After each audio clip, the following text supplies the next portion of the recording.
And as it is every single day, it's good to have you along for the ride. Spence Checketts behind the mic. That's Porter Larson behind the glass today. We've got a jam-packed show with a lot to get to on the program. I will admit I had no faith in my New York Knicks going up to Boston and grabbing Game 2 at TD Garden after stunning the Celtics in Game 1, but that is exactly what happened. We'll do some NBA playoff basketball on the show today. The Oklahoma City Thunder absolutely pantsed the Nuggets on national television after Denver was able to grab Game 1. That's what OKC looks like when OKC is doing OKC things. So a couple of takeaways from the games last night, and we've got one game tonight, only one game this evening. It's at 6:30 Mountain Time on Turner Sports on TNT, where the Warriors will try to take a 2-0 lead over the Minnesota Timberwolves. We're only a few days away now from the NBA Draft Lottery. Don't forget, coming up on Monday here on the radio station, we will say goodnight just a little bit early on the program and then bring you the NBA Draft Lottery live during the 5 o'clock hour when we will find out the fate of the Utah Jazz and where they will draft and what that means for the offseason plans and what it means for the future of this franchise. I think I probably say this every single day, but I just cannot help but think about what a bummer it is that we have not had spring basketball here for 3 years, and we probably won't have spring basketball here for quite some time, because if you're watching the NBA playoffs, you understand that this tournament comes springtime in pro basketball is really the payoff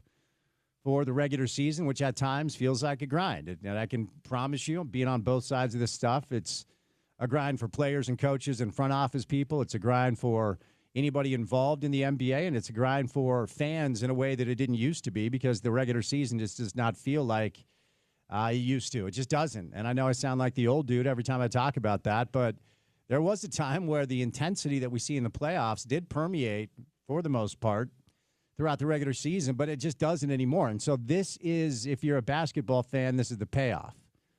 And if your team is not involved, it makes you realize how much you miss it. And it has been way too long and will be probably another few years before spring basketball is here in Salt Lake. But we will do some NBA Draft Lottery today on the program. University of Utah football program locked in a transfer that we'll tell you about. And we're going to do some Utah basketball on the program today. Utah basketball continues to kind of fill out their roster. It is taking shape. Alex Jensen's staff is taking shape. Of course, Mark Pope is in Kentucky doing a great job. Kevin Young is the coach of BYU. Mark Pope grabbed another recruit, by the way. That's why he's top of mind. He's doing a good job in Kentucky, but, of course, what Kevin Young has done at Brigham Young in one short year has been nothing short of very impressive, and now it's kind of up to Alex and his staff to answer the bell. So we'll get to some of that stuff on the program today. We are one day closer to match day for Real Salt Lake. RSL is going to be on the road again, this time in Dallas, 6:30 Mountain Time on MLS Season Pass on Apple Television. Do a little soccer on the program. Off-season NFL stuff kind of quieted down. Of course, rookie camps going on after the draft, and now we'll see kind of what sort of hand we've been dealt with some of these rosters as we kind of inch closer and closer to the fall. So, busy show today on the program. Great to have you with us. We will start things out today with none other than the 17th head coach in Utah men's basketball history. We've been efforting Alex Jensen for quite some time. We run into a complication on Afternoon Drive that some of the other shows just don't. Most of the time, the football team is practicing during the fall. Basketball team has stuff going on. So we've been trying to get Alex on the program ever since the announcement was made. I've known Al for a long, long time, his wife, Natalie, and we made that happen today. So our first guest will be Alex Jensen, right out of the gates. We're going to do some hockey today with Belle Frazier, our friend from the Salt Lake Tribune. It is good vibes all around these days. Hashtag Tusks up as the Utah Mammoth. It's going to take a minute. I might just call them the hockey club forever, just so you know. But we have a new name. It is the Utah Mammoth. They had some lottery luck last week where they will draft number 4, moving up 10 spots. Bell wrote a really good piece outlining some of the prospects that could be available at 4, or does Bill Armstrong elect to utilize that as a chip, a trade piece to bring in a veteran presence to expedite the growth of the third youngest roster in the NHL? So we'll bring in Bell today. The Stanley Cup playoffs have been incredible because they are every single year. And I do think we're going to see Stanley Cup playoffs here in our market next year, okay? So while we'll all miss the NBA for quite some time, unless something miraculous happens, if you're watching this tournament in pro hockey, you realize just how special it is. The Hurricanes and the Capitals will start at 5 o'clock in Washington, D.C. Caps trying to even that series up. And then in Vegas, the Oilers will try to take a 2-0 lead on the Golden Knights. So that's your hockey action coming up tonight. After Bell stops by, we'll bring in Dave McMenamin, who covers the NBA for ESPN. We'll do some NBA with Dave on the program today. We're going to bring in none other than, let's see, we can add something to this list. The greatest keeper in MLS history, one of the linchpins that allowed RSL to win a cup back in the day, the Wall of the Wasatch, and now we know him as Hall of Famer Nick Raimondo on the program in the 4 o'clock hour. Then we'll do some sports court with our friends from Handy and Handy, launching at the 5 o'clock hour before we say goodnight at 6. Busy show with Alex Jensen, with Belle Frazier, with Dave McMenamin, with Nick Raimondo, with me, Spence Checketts, all of you, the great listeners, and that guy, Porter Larson. What up, what up, what up? I think you believed a little bit more than I did. I'm watching that 20-point comeback for the second straight game, just shaking my head, dude. No part of me thought the Knicks were going to win last night. I mean, the only reason I had some sort of belief watching it live was because I saw it 2 nights ago. Like that, there is quite literally, I believe, no team that's ever come back from 20 straight or from 20 down in back-to-back playoff games. So to watch it by the New York Knicks against the Boston Celtics, who just won an NBA championship, it seems a little bit unbelievable. As a Knicks fan, I was, like last night, as you could tell by my text messages, I was pinching myself a little bit. Like, what am I watching? Jalen Brunson, clutch. It's something a little unfamiliar if you're a Knicks fan who wasn't alive in the 70s when Walt Frazier was playing. So, it was fun. I'm enjoying it a lot. I don't want to jinx it. I'm not that superstitious, but with the Knicks, I'm a little superstitious. A little stitious. Shout out Michael Scott on a Thursday afternoon. Just a tad stitious. I will completely admit that this has been fun. And when you get into this business, you just you have to lose the fandom a little bit. At least I think you do. I cannot stand broadcasters, radio hosts, play-by-play voice that refers to the team as we and us, and homers drive me nuts. And I don't like to do the show that way. I try to approach it a little bit more authentically because I don't have any respect for broadcasters that think they're playing for the team and talk like that. So you let the fan die on you a little bit, but this has been, man, it's just been fun. And it's so much sweeter that it's against the Celtics. All right. We will bring in Alex Jensen. We'll learn a little bit about this roster. We'll talk about his staff. We'll talk about the process that led him to make his decision to land back here in his home market to coach his alma mater, the University of Utah. But before we get to AJ on a Thursday afternoon, courtesy of our good friends and your good friends too at Prize Picks, it is time now for your opening tip. Welcome to The Drive with Spence Checketts on Utah's #1 sports talk. Now into the studios of ESPN 700 to set the scene for the show. The opening to play-in round. Every lineup you make on Prize Picks will enter you into the Take-Two ticket sweepstakes, which could get you and a +1 a VIP trip to the ship. So here's what you do. You download that Prize Picks app today. Use the promo code ESPN700 to check out. You'll get $50 when you play your first $5 bet on the house. Do not even have to win that $5 bet. You just get the $50 with our friends at Prize Picks, where you can run your game all season long. I'm going to take more on Buddy Hield, 15.5 points tonight. That feels low to me, as Stephen Curry will sit. I'm going to take more on Draymond Green, 9.5 points. Once again, Stephen Curry is sitting. I feel like this is easy money with more on Naz Reid, 12.5 points, and I will take less on Anthony Edwards with 27.5 points. So that's where I'm going tonight with my Prize Picks lineup. You guys can always follow along and hopefully make a little chatter. All right, real quick, couple of thoughts on what we saw last night. We'll start with, because it wasn't interesting at all, what Oklahoma City did to the Denver Nuggets. They hung 87 points in the first half. This game was over after the first quarter. Russell Westbrook tried to do the whole, hey, I'm going to be the hero thing, but they were already down 30 by the time that happened. Completely neutralized Nikola Jokic. Nobody on Denver really showed up. Jamal Murray was atrocious. And this looked like a little bit of a, okay, we got game one, let's go home with a split from the Denver Nuggets because they waved the white flag with about 6 minutes left in the third quarter. They outscored Oklahoma City 30-25 in the fourth, but it was bench guys. It was like Zeke Naji and Peyton Watson and Hunter Tyson. But that is who Oklahoma City is when they just simply do what Oklahoma City has done all year long. They shot 45% from three, 57% from the floor. Most shockingly, and this is who they are, they went to the free throw line 36 times and they made 33 free throws. Are you paying attention, Boston Celtics? Yeah, rebounded Denver. There's no reason to spend a ton of time on it. That was just an undressing. They blew the brakes off the Nuggets, and now they go back to Ball Arena for game 3. But what we saw up at the TD Garden, where the New York Knicks just continue to show this unexpected mental toughness medal against the defending champs Boston Celtics for the second straight game, as Porter referenced during the intro, it has never happened before. The New York Knicks came down from 20 points to actually get the win. Game one, it was 75-55 with about 4 minutes left in the third. The Knicks closed out on a 53-30 run in the fourth and in overtime to get that win. Game two, it was 73-53 with 3 minutes left in the third. And just like game one, I'm making a mental note, like, okay, this feels like it's over. How can the Knicks get back into it? And look, to be very clear, this is just as much about the failures of the Boston Celtics and Joe Mazzulla as it is about anything the Knicks are doing well. Now, the Knicks deserve a ton of credit. They were a 7-1 underdog in Vegas to start this series. So I'm not taking anything away from New York, but I am shocked at the lack of simple adjustments to no time and score when you're up 20 points with 14, 15 minutes left in the game, and you're at home and you're the defending champ. There's no way you should ever even come close to losing one, let alone 2 straight games on your home floor. And the criticism about Joe Mazzulla has always sounded like, okay, he stumbled into this job.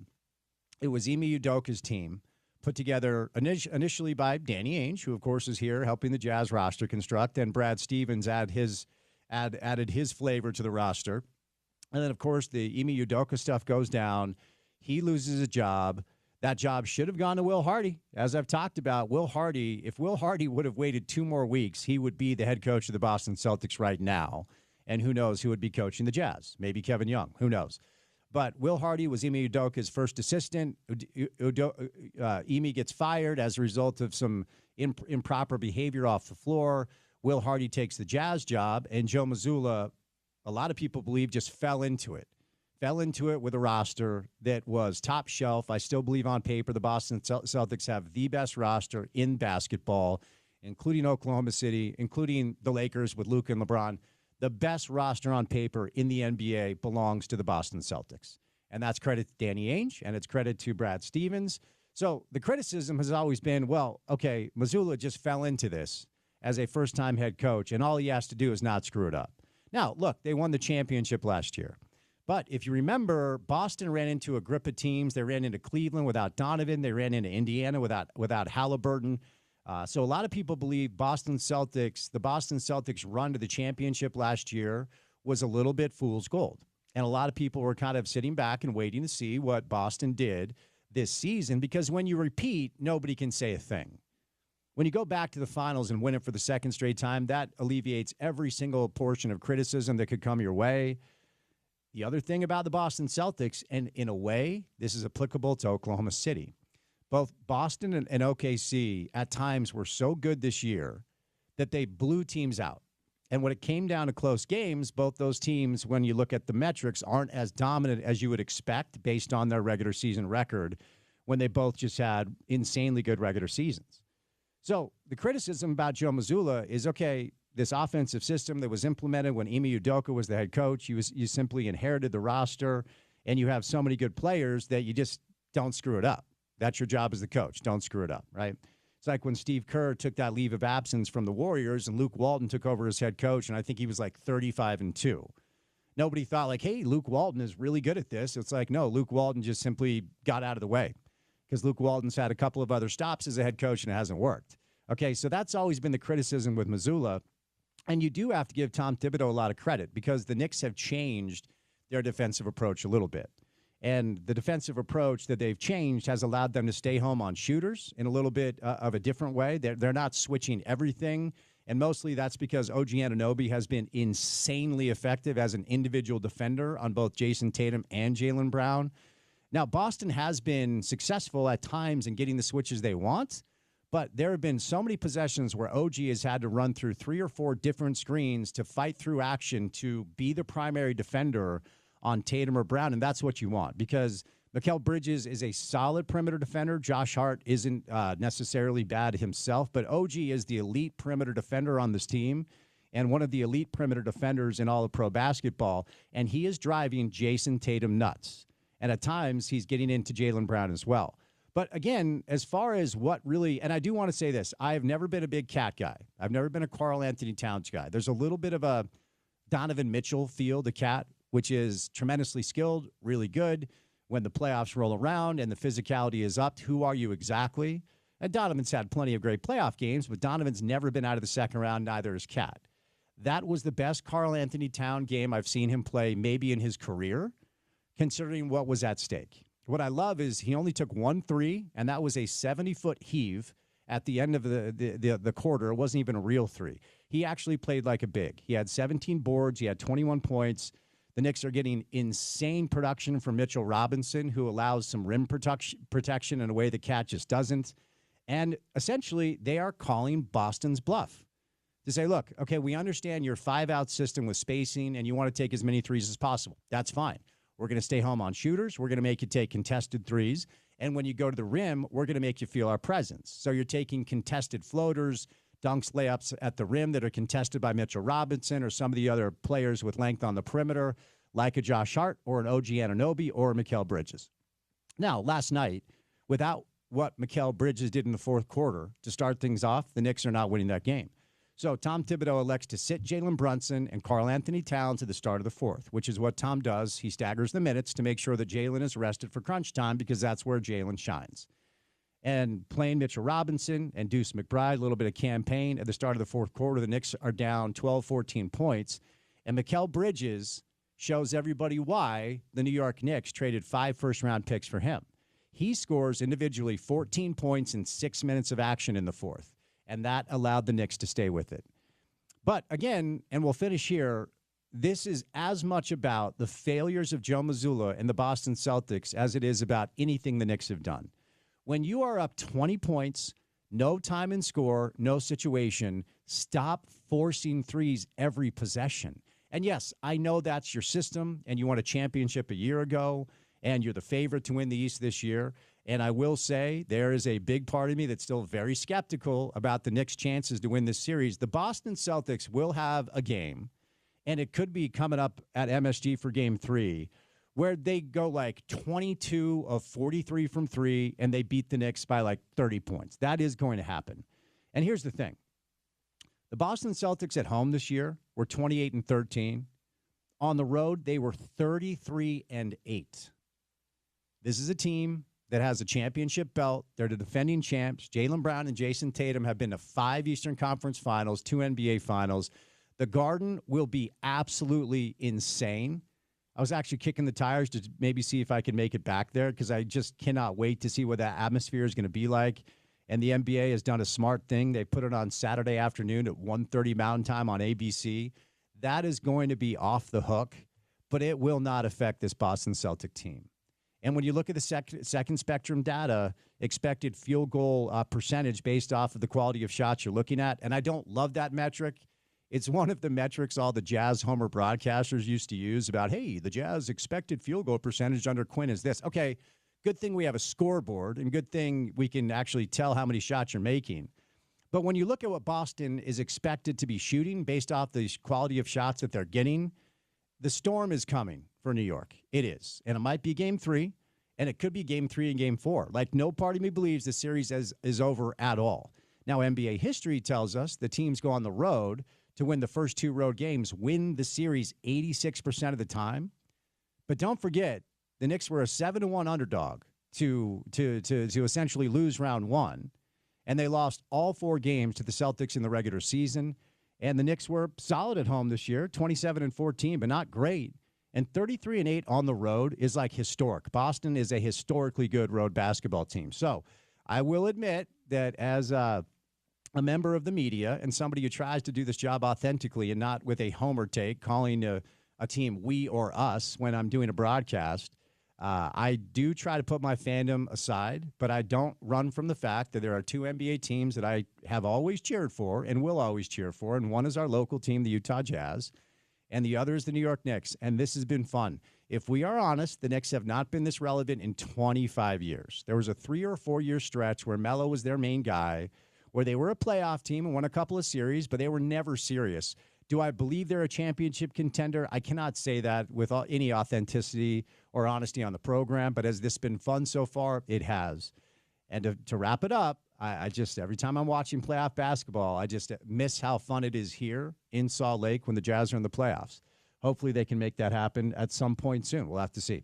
All right, coming up on the other side, the 17th head coach in the history of the Utah men's basketball program. We're going to spend some time with Alex Jensen. Move over to Bell Frazier. We have Dave McMenamin. We have Nick Raimondo. We've got Sports Court. We got a busy Thursday show, and it's great to have you with us right here on ESPN 700.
All right, the drive with Spence Checketts continues on this beautiful Thursday afternoon across the landscape of Salt Lake City, and pleased to welcome in the 17th head coach in the history of the Utah men's basketball program. Known him a long time. Thrilled for him, thrilled for his wife and the kids. Alex Jensen is our guest on this Thursday afternoon. Al, happy Thursday, man. How you doing? I'm doing good. How you doing, Spence? I'm well. I was teasing you off air that I thought you were contractually obligated to do your first interview with me since you landed in the market, but I'm going to put that aside because I'm a professional, Al. We're going to focus on the moment. I'm beyond thrilled that this was the decision from the administration and that you said yes. So congrats, because I haven't had a chance to catch up with you. Just big picture, what have the last few weeks been like since the season ended in Dallas? We all know that you were doing a lot of work even when you were coaching with the Mavs. But since the season ended with Dallas, what have the past few weeks been like, Al? No, they've actually the last few weeks were actually been a little bit better than the previous the previous 2 weeks before that. But it's been good. I told you off air as well. I'm trying to be diligent, and the advice I've had from other college guys and NBA guys that I've talked to was, like take your time. Don't be rushed with everything, which I've tried to do, which hasn't, always been easy or easy for those that are associated with the program. But no, I'm optimistic, and I'm excited. I'm excited to build it and do the way I feel it's the right way. For sure. I wonder, Al, a lot of reports, and I've talked to people about this as well. Last time around when there was an opening up here, I know that you spoke with Mark Harlan. I know there were conversations last time around. What was the difference this time around after the decision was made to move on from Craig Smith, who is a great man and I think is a really good coach and has a lot of coaching left in his future? But the difference this time around that led you to taking the job was what, Al? It's a great question. I don't know if I could put my finger on one thing. I think the timing was a lot different. And I think, college basketball changed in that time as well. And, I just think it was probably, I would put it on, kind of the place where me and my family, I've got 3 girls and they're getting older. And, there's something to be said for the stability of it. And, I just think it was, kind of the timing of everything, that it worked out well. But again, I think personally, like in my life, that I was more of at a place for it, if that makes any sense. Me and my family. It makes a lot of sense, and I'll follow up with this. I always believed, and part of me still does, that you were going to, or eventually could be, the head coach of an NBA basketball team. That's me, Al, right? And all of the work you did here with Quinn, all of the work you've done throughout the course of your life as a coach in college for a minute with Rick, and I do want to talk about that in a moment. I felt like you were going to end up being a head coach. Just out of curiosity, did you do some calculations to maybe believe that was not part of your future and this was your best chance to have your own team? You know what, Spence? There's a common line in the NBA. They talk about like it's 1 of 30, right? Like sure. a GM job or a coaching job. And I've always said this, and I still believe it to my core. Like I've never approached it that way. Like I honestly, because you just to be a head coach. I mean, there's a lot of first head coaching jobs aren't in a great situation. And I've always said this. I don't care if I'm the head coach, or I just want to be in a good place, surrounded by good people, which I was with the Jazz for a long time, and just to be able to do what I have a passion for and I love. But like I never was going to take a job just because it was a head coaching job, if that makes sense. Not that I was had many of those opportunities, but I think it, just like with this job this time around, I think it was the timing of everything, and I think a lot of it has to do with the people that you're going to be doing it with. Certainly. Yeah. No. Yeah. No, it makes a lot of sense. It makes a lot of sense, and I was just giving you my personal take that I thought that was going to be an opportunity. But to your point, a lot of those guys are hired to be fired, and when you see a guy like Michael Malone lose a job a couple of years after getting a ring, and a guy like Taylor Jenkins lose a job after being the most successful coach in Memphis Grizzly history, I would imagine that even underscores how nice it is for you to have a bit of a runway and also security, Al, where you and Natalie have roots, right? That had to play into it.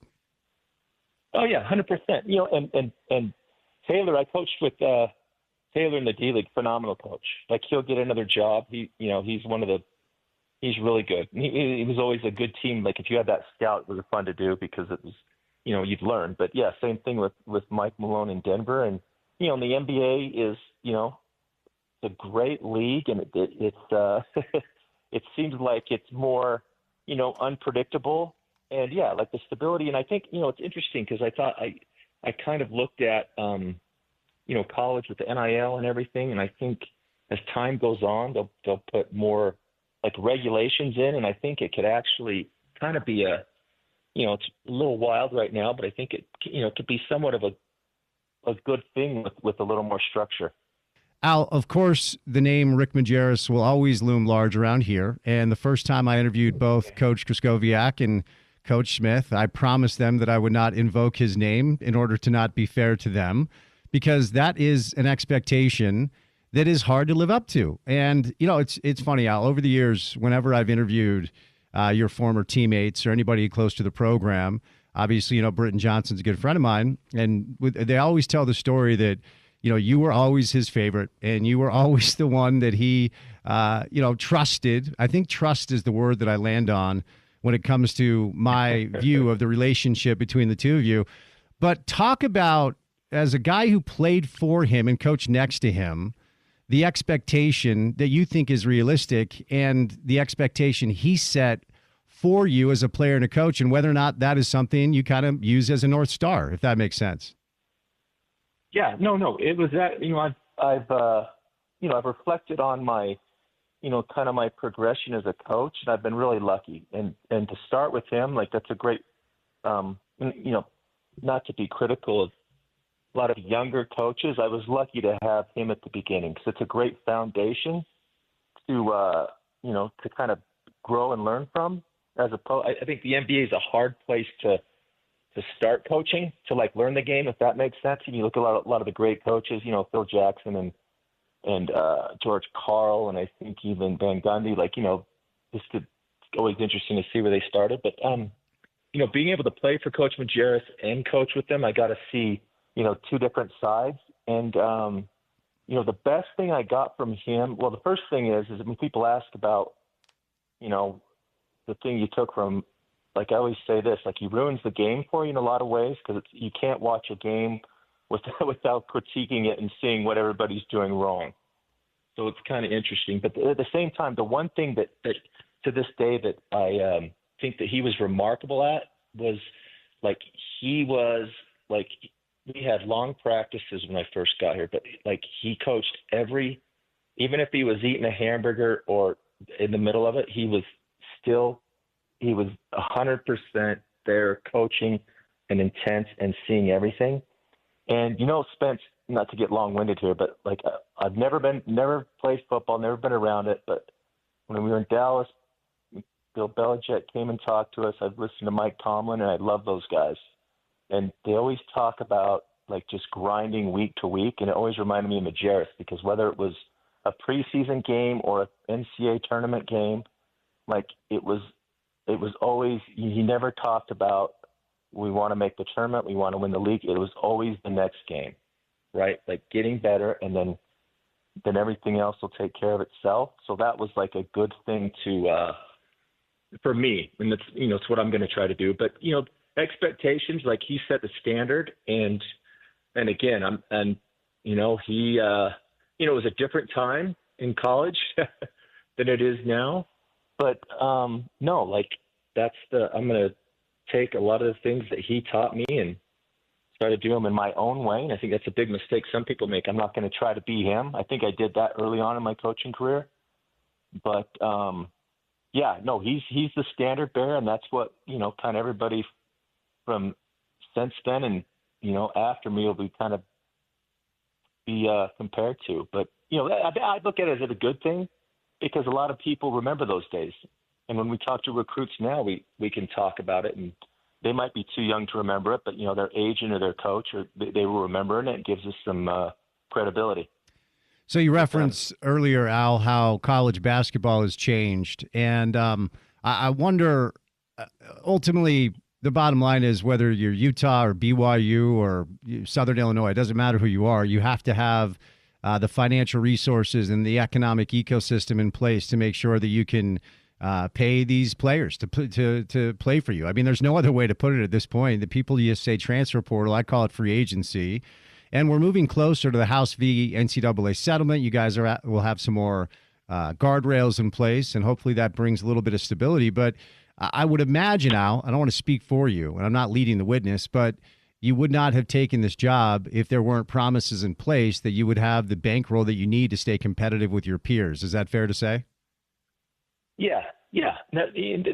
Obviously, those are questions I asked, but being from here and coming from here, I'm aware of that. The university is very capable of providing those resources. And talking to a lot of my college coaching friends, they all talk about it. It's funny, you got to get money. But when I was going through the process of taking the job, and even after I took it, I kind of like. Maybe I'm naive or trying to be too optimistic, but I like the position that the University of Utah is in. There's smaller schools that you have success, you have no chance at keeping a player. And at the same time, right now, I don't want to get in a bidding war and, pay a single player a ton of money. Because I think coming from the NBA, you see the problems that can cause. But I think, we're in I don't want to say a middle ground, but we've got, good resources and, getting kids that, money is always part of it. You'd be lying to yourself if you said it wasn't about the money, but also, kids that see the opportunity here. So, yeah, it's transactional is the word a lot of people in the NBA they use now, which is kind of, I think college is getting used to it, and it's turning professional for sure. So that leads me to some questions about your staff and players, Al, with our remaining time that I'll set you loose. And, there isn't a bigger indicator as far as the changing landscape of collegiate athletics and college hoops than the fact that everyone's hired a general manager. And you know me, I've been around pro basketball my entire life. And as a basketball sicko myself, I knew exactly who Wes Wilcox was when I heard the news. And I know who Wes is. I don't know him personally, but I was at the OKC Jazz game with Scott Layden recently, and Scotty's been doing some work for the Kings, so he's been working with Wes, and he's a bright guy. I mean, you know this. You've known him forever. What ultimately led you to landing on Wes Wilcox as your general manager? Well, but when I seriously started thinking of taking the job, and when I had the job, my mind, and I told everybody, my mind just went to you. It just screamed a GM. And because it's hard for a coach to negotiate the money with the player and then try to coach him during the season, but a GM, and I wanted somebody. I didn't want a former coach, but and my mind just went to the NBA of somebody that's what they want to do, that's what they've done. And Wes was he hired me in Cleveland as the D-League coach, and he's one of the guys that I'd ask for advice. In different situations in my career. And I first approached him about asking, any maybe younger guys he knew. And, there was a little interest there, then it grew. And I didn't think I would get somebody as seasoned and as good as Wes, but yeah, that it's been huge. And I think more colleges will go that way. But I think there's the distinction between somebody who's done that, who's built rosters, balanced rosters, negotiated contracts. It's a huge asset, and it's made it that much easier for us now. But and again, it's a great partnership, between coach and the front office. You're together, but it's separate. Throughout this whole year, that's what he's going to be doing. Well, I'll be coaching the team. We'll talk basketball. We'll cross, but that's his job, and then I have my job. That makes sense. It does. And, like I said, dynamic, bright guy who's really good with numbers. It was a great move. So let's talk about the first assistant coach you hired, Rafael Chilius. I had heard the name. I've had several guests on over the course of the past, I guess, couple months now since the hiring came down. And this was another move that a lot of people applauded. Tell me why, Al, you landed on Coach Chill as your first assistant coach. I got to meet Coach Chill because we coached in the summer together. We took college teams, so we spent time on the bus, became friends, and he he was actually a scout for the Grizzlies this year. Had extensive college experience, but first, just a good person and a guy that just lives it. Like, he's one of the scouts, and you know this, Spence, that when the doors open to the arena, he's waiting to get in, and he's down there an hour and a half before, just watching everything. And it was funny. We were playing in Boston, and he was scouting when the rumors started about me, and we went to dinner, and he brought it up and expressed interest in coming, and at that time I don't think I was really deep into thinking about taking it, but I'm grateful that he did, that he wanted to be here. And that's the one thing I think that that's hit me since my staff has been here, and we talk about with the players. Like, I had a good job. Wes definitely had a good job. Raphael had a great job, and like, we're here because we want to be here, not because we have to, not because of money, but and I think it's rubbed off on our recruiting. But yeah, Coach Chill, who's often everybody calls him, knows everybody, and could take multiple college jobs every year. So I'm flattered, and we're lucky to have him. I wanted to ask you, because you referenced meeting some football coaches in your time down in Dallas, and I understand a football coach here in Salt Lake City. You hopped on the phone with a football coach here in Salt Lake prior to taking the job, and you had a conversation with Coach Witt, with Kyle Whittingham. I wonder if you could provide a little context on why you decided to talk to Kyle, what he told you, and how that ultimately helped you decide you wanted to move the family here and coach the Utes.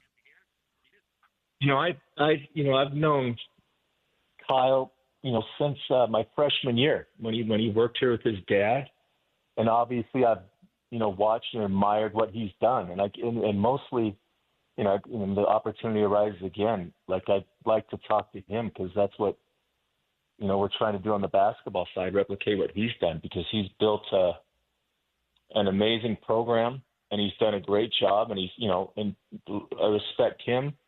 And that's why I respect a lot of football guys, because usually in football you start and you work your way up. In the NBA, a lot of guys, you skip steps. But no, like every chance I get, he's a guy that I would approach with advice, because not only has he been, I've been in and out, but he's been around it. And like I said, I just admire what he's done, and somebody that I'll, every chance I get, try to, learn from and get some advice from.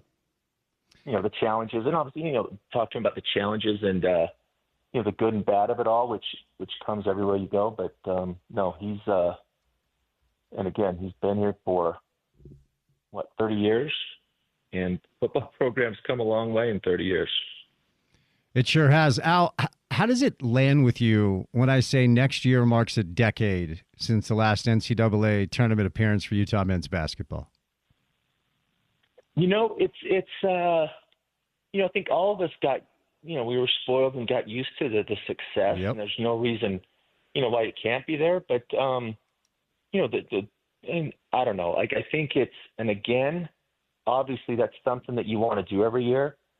But, just the way Majerus taught me, and listening to a lot of football guys, like you just do what you're supposed to do every day, then that will all take care of itself. Obviously it's something that we want and everybody else wants us to get. And I think it just starts, in the summer, and just what we do today, instead of talking about it every day, that's our goal. Whereas we have our, do a goal about our daily business and have our goals and accomplish what we need to, like that'll eventually happen. But yeah, I don't think that's something that anybody, 10, 15, 20 years ago, whatever, of predicted to have a 10-year drought from the NCAA tournament. Obviously, as you referenced, that's a goal that you want to achieve every single year. As you know, Al, you are playing in one of, if not the best college basketball conferences in America. That was probably the SEC a year ago, but it might be the Big 12 next year. And I continue to try just to temper expectations, because you just started the job and you've got a group of a bunch of new players. But what would you say to the Utah fan base chomping at the bit for success and tournament appearances and such that they should expect year one from you and your staff in the Big 12? It's just like with the, I mentioned I took my time. I wanted a GM. I'm trying to be really deliberate with how I go about it and not get rushed. with my staff and the team. And that, there's a specific, once I hired Wes, Chill, and I, and Eric, like we have our criteria for players. But I would say this, that going after guys that want to be here, that want to get better, and not necessarily to make the most money. I mean, obviously that's part of it, but I would tell fans and everybody else there's a particular type of player that we went after, and I think we got. First, guys that compete, guys that love the game and like to play, and that might seem like a simple thing, and you think everybody does it, but the hardest thing for a coach is when you have a player that doesn't care about it as much as you do. And I think we've done a really good job with those guys that compete, love to play, and then after that we go into the physical attributes. But no, I'm actually I'm getting excited to be able to coach these guys and to see where we go. And that's the fun part about it is I don't think I could even anticipate how things will turn out, but I am optimistic, and we have a good group of players and coaches.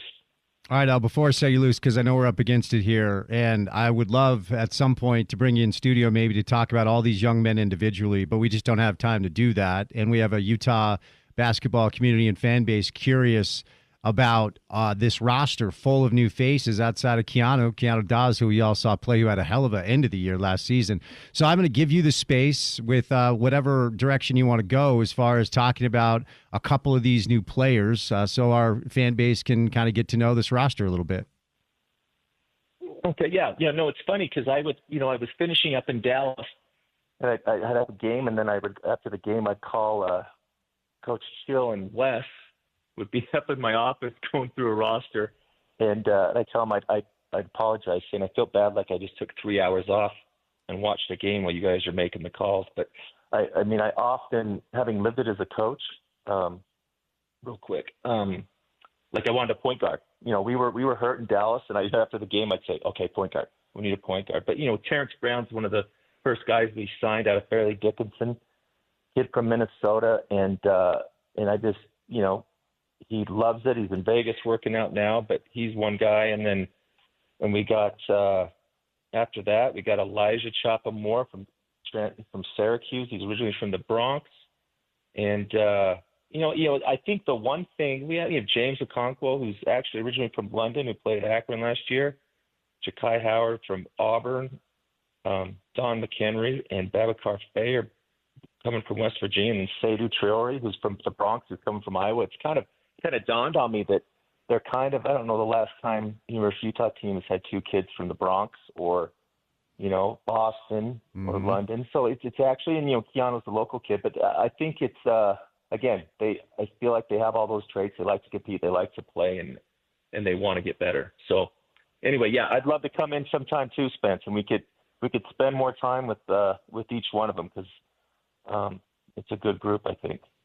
Well, like I said, I'm thrilled that this was the decision made by the administration. I'm thrilled that you said yes. My family are big fans of the Jensen family and big fans of you and big fans of your bride and your girls too. So thrilled to have you on the ground. If we can ever do anything for you as your broadcast partner, please reach out. Okay.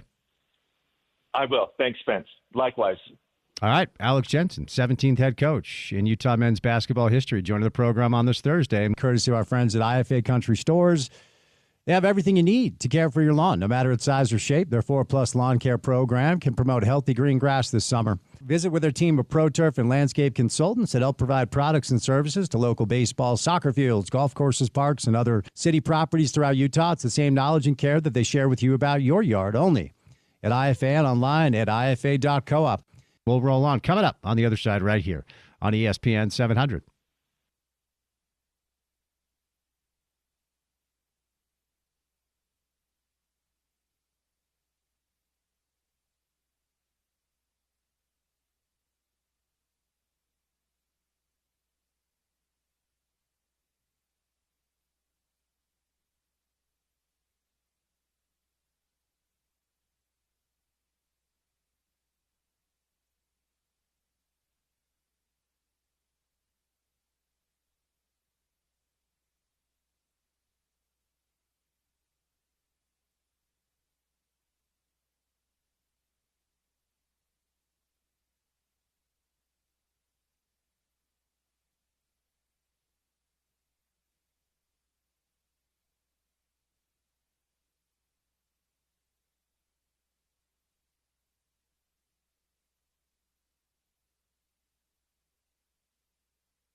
Dave McMiniman is going to roll by, covers the NBA for ESPN, one of our celebrity reporters. He's very famous. He's a very big deal.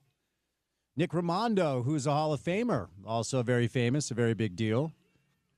Joining us now, very famous, very big deal on a Thursday afternoon. She covers the Utah Hockey Club for the Salt Lake Tribune.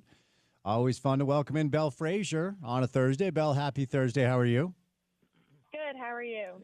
I'm good. All right, here's my question right out of the gates. We have a basketball team in Midtown Manhattan that's about to return home to a raucous Madison Square Garden fan base to watch the Knicks try to beat the Celtics. I hate to rub it in, Belle, but the Rangers obviously not involved. What is Midtown Manhattan like when the Rangers are in the Stanley Cup playoffs come springtime? It's insane, but I have to say Knicks fans definitely take the cake there. I actually was lucky enough to be in Boston last night and grabbed last-minute tickets to the Celtics-Knicks game, so got to see the Knicks with their second straight comeback, and even within TD Garden, the Knicks fans were absolutely crazy, and all of 7th Avenue last night in New York by Madison Square Garden was flooded, and the game wasn't even there, so I can't imagine what it's going to be like for Game 3.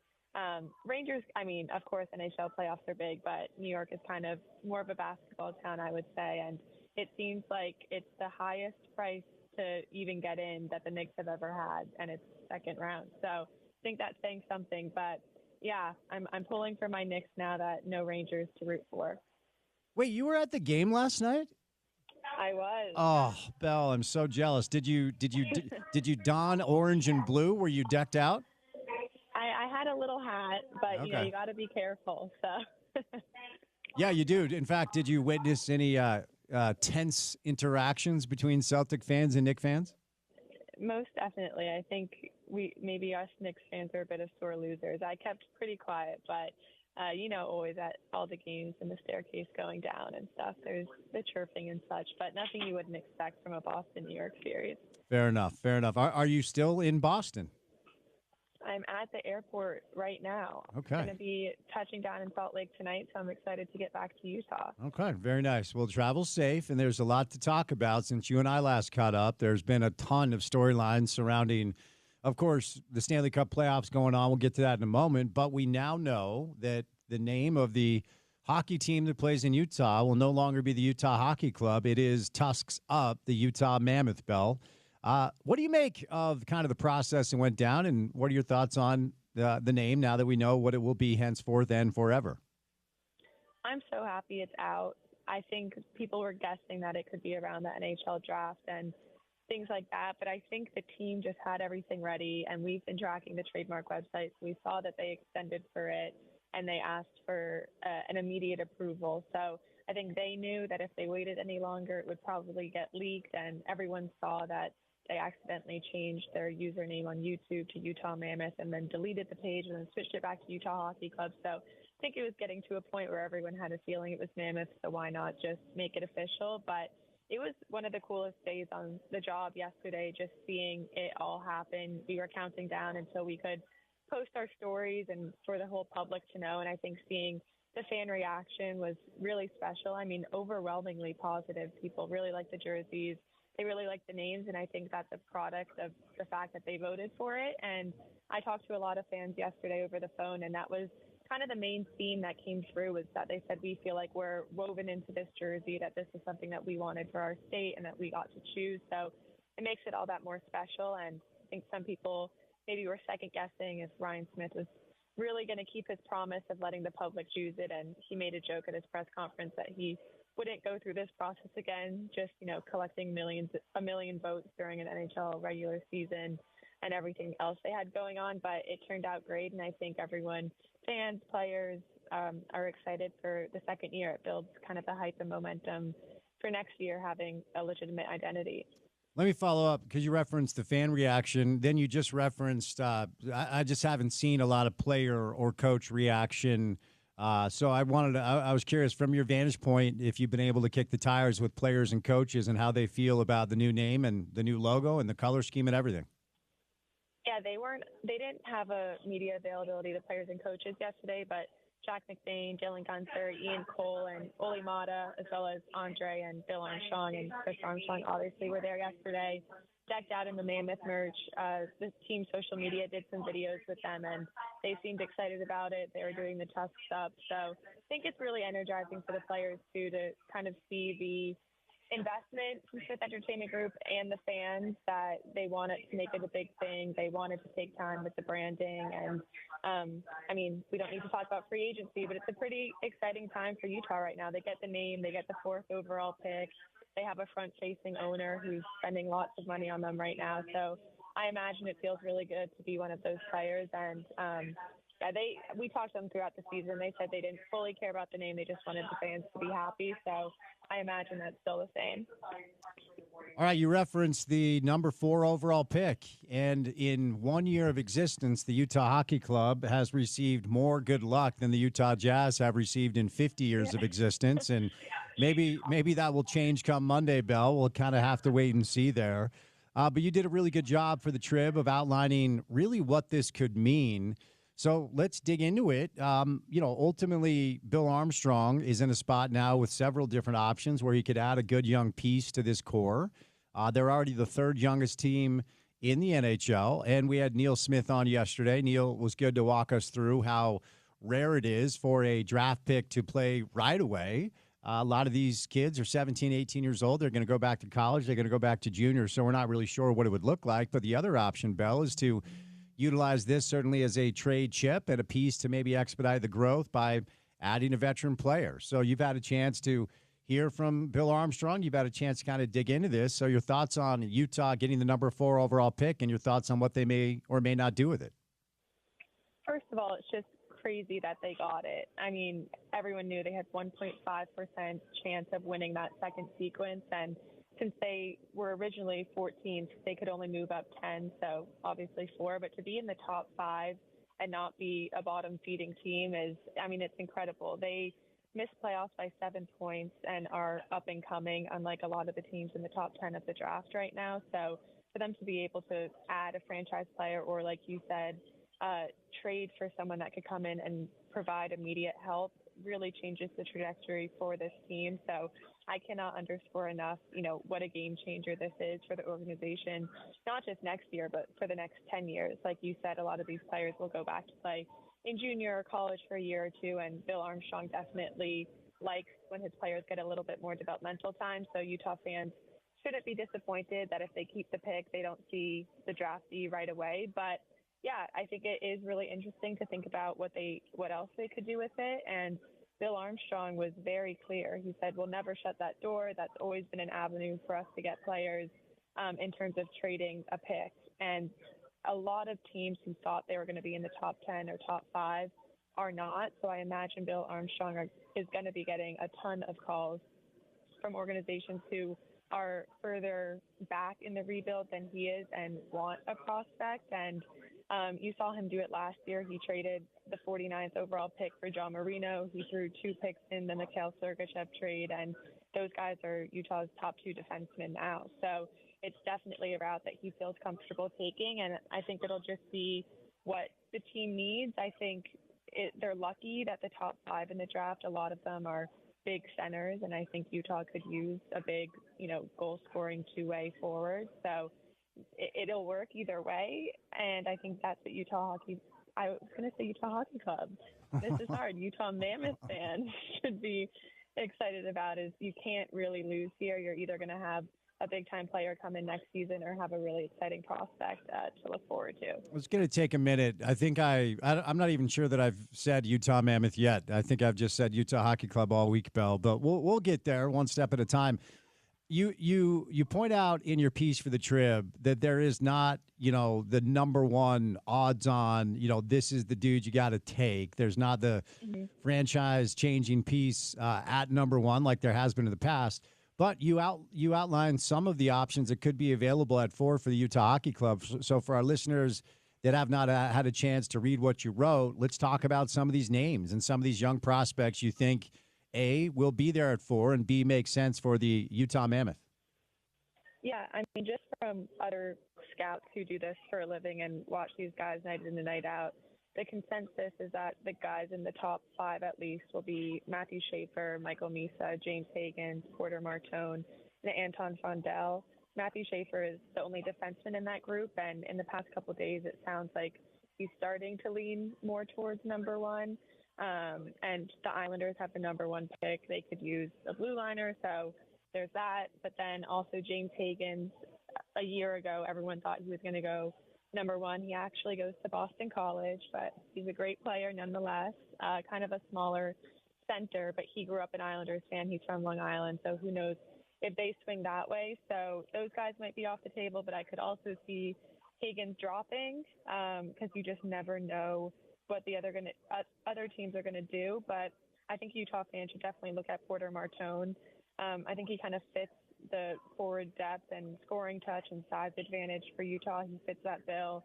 18 years old, he had 98 points, which was 37 goals and 61 assists in 57 games, I believe. He was the captain of the OHL's Brampton Steelheads this season, and he's 6'3" and 208 pounds right now. So you can only imagine what he'll be, put on weight, get an NHL shape in the next couple of years. And he's a right winger, so not a center, but I think Utah just needs some size reinforcements in its top six. And if that's someone they could develop, that would be great. And I think it's realistic that he could drop to 4, but it really is. I think teams will say that they'll draft the best player available, but I think it's a little more need-tailored than they'll admit. So someone else might want him, but I think that's someone that Utah fans could be excited about and start watching a bit.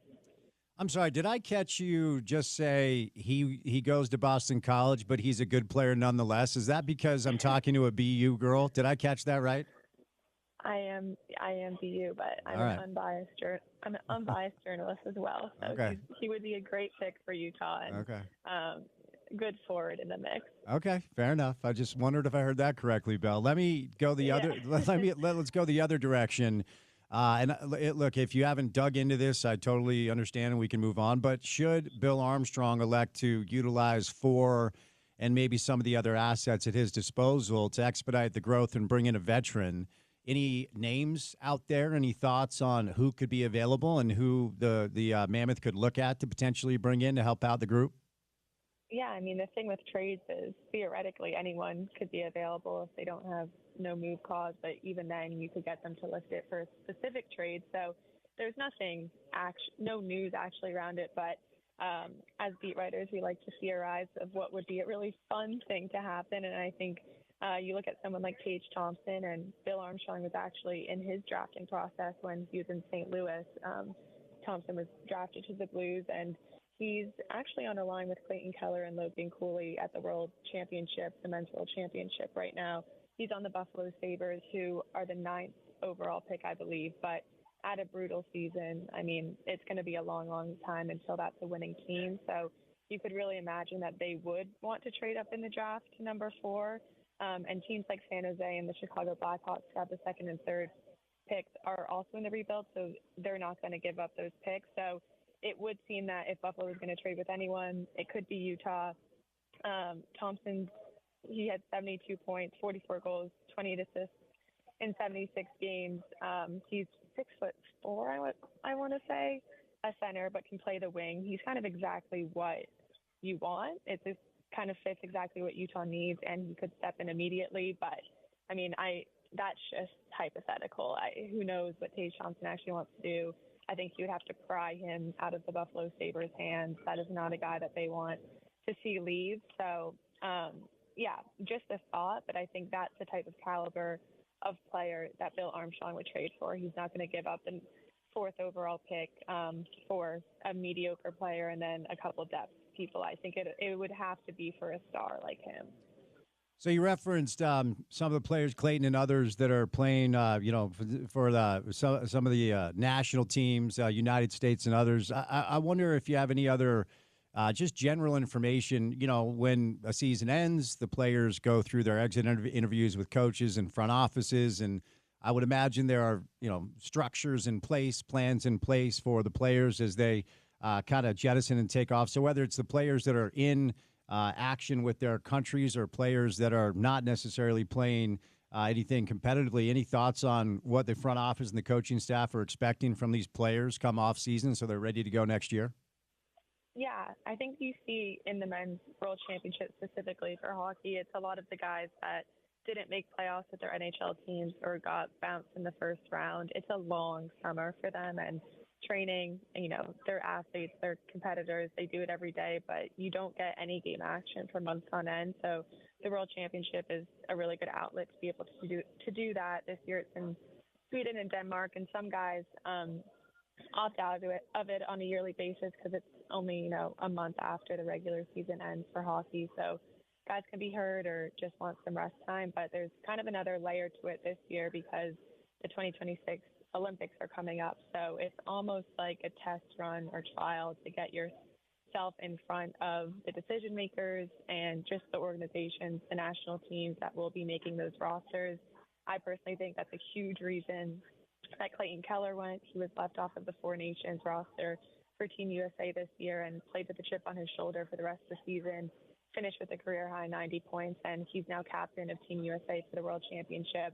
You mentioned Logan Cooley's there with him, Michael Kessering's there, Josh Doan is there, Barrett Hayton's playing for Canada, and then Karel Vejmelka is playing for Czechia. So good amount of Utah. Oh my God, Utah Hockey Club. This is going to be bad. Utah Mammoth representation. Utah Mammoth representation at the World Championship. And yeah, I mean, I imagine management likes to see their guys putting in the extra work over the summer, but there's so many injuries and layers to it that is not made to the public or that the media knows. So I think it's good for those guys to kind of put their name in a hat for Olympics and just get some extra reps. Like Kessling just said, it's good for his development, for him to gain confidence over the summer. He's probably not gunning for the Olympics, but for someone like Cooley and Keller, I think it's a different story. And those games actually start tomorrow. The tournament will run May 9th through May 25th. So if Utah Mammoth fans are missing action, you can watch that on, I think it's IIHF TV streaming, and then NHL Network also streams those games if you're missing Utah action. All right, Belle, before I set you loose, it's interesting to consider what exactly hurt the Utah Mammoths. I almost did it, but I'm learning from you. It's interesting to consider where they kind of failed a little bit because there are two sides of the coin. So overtimes and shootouts, okay? So losing 12 games in overtime or a shootout, two sides here. It means you're close, but it also means you need to learn how to close out and win those games. And then ultimately, as you and I have discussed, you've got to be better at home and you've got to be better at holding leads. All of those things, Belle, indicate to me that this is still a young team that needs to learn how to do those things. The offense, 21st in goals per game. Power play was 15th, so those have to improve. So before I set you loose, we already talked about potential trades, but $21.53 million in cap space. How does Bill Armstrong go about his business during the offseason to improve those areas, or is it simply allowing this team to grow in order to make the postseason next year, which I think is a very realistic thing to expect? I think it's a bit of both, and I think Utah fans should feel very comfortable with Bill Armstrong as general manager because he has a very balanced approach to things. He's not going to be overzealous just because Ryan Smith is the owner now, and he had a quote. He was like, "We know Ryan and SCG will do whatever it takes and can get any deal we need done." So he has that in the back of his head, but he followed that up with saying that doesn't mean you need to spend unwisely just because you have that cap space and, are in better conditions as an overall organization doesn't mean you need to spend it all on someone like Mitch Marner if it's not a fit, or, someone like Nikolai Ehlers if it's not a fit, who's probably going to get more money because the cap's going up as well. So I think they're taking a cautious approach, but they've also been rumored to be one of the teams that insiders like Sportnet's Elliot Friedman think is going to take a really big splash this summer. So I think if the deal's there, and Bill Armstrong has said this as well, if the free agent is right, if the fit's right, if the conversations with them and their agent and the number is right, and it fills the need that they have, and I would say that's going to be a top six forward. I would not think they would go after a defenseman as much, then I think they do it.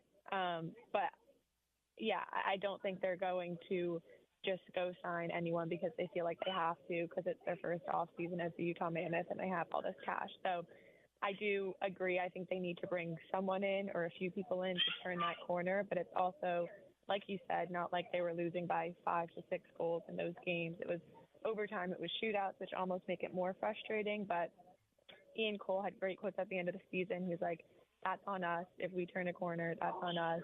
Everyone needs to dig in and decide if they want to win or if they want to focus on other things. So I think there's a good understanding in that room with the players they have now that it's, one more check, one more block shot, and they're in the playoffs. So that mixed with some new personnel, I think will put these guys in a good spot moving forward.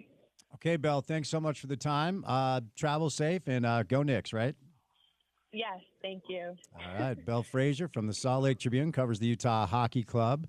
She has landed on the ground and just been a star in her role. If you're looking for the best coverage of the Utah Hockey Club, look no further than Belle. At Belle Frazier 1 on Twitter, and go to sltrib.com and subscribe for the great coverage.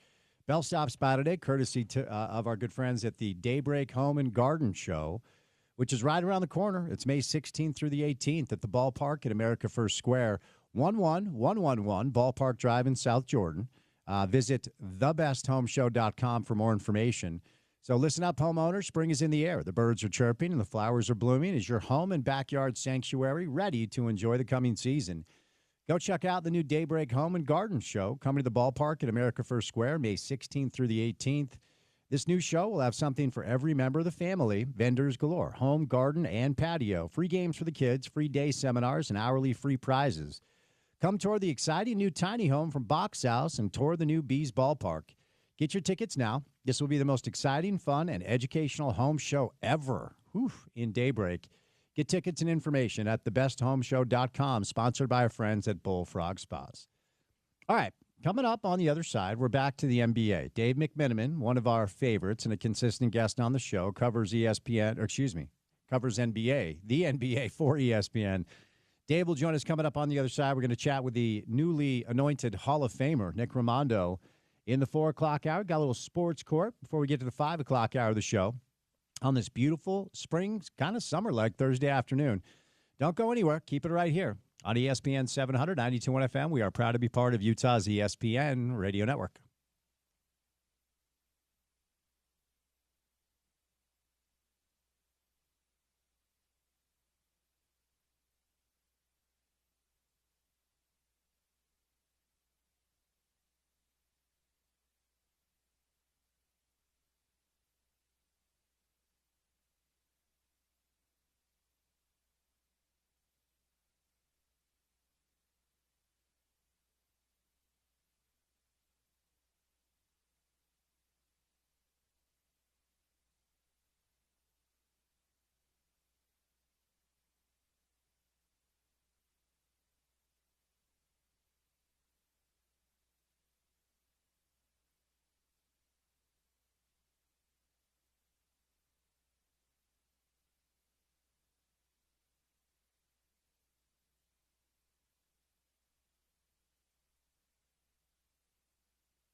Alex Jensen, 5 o'clock hour tonight.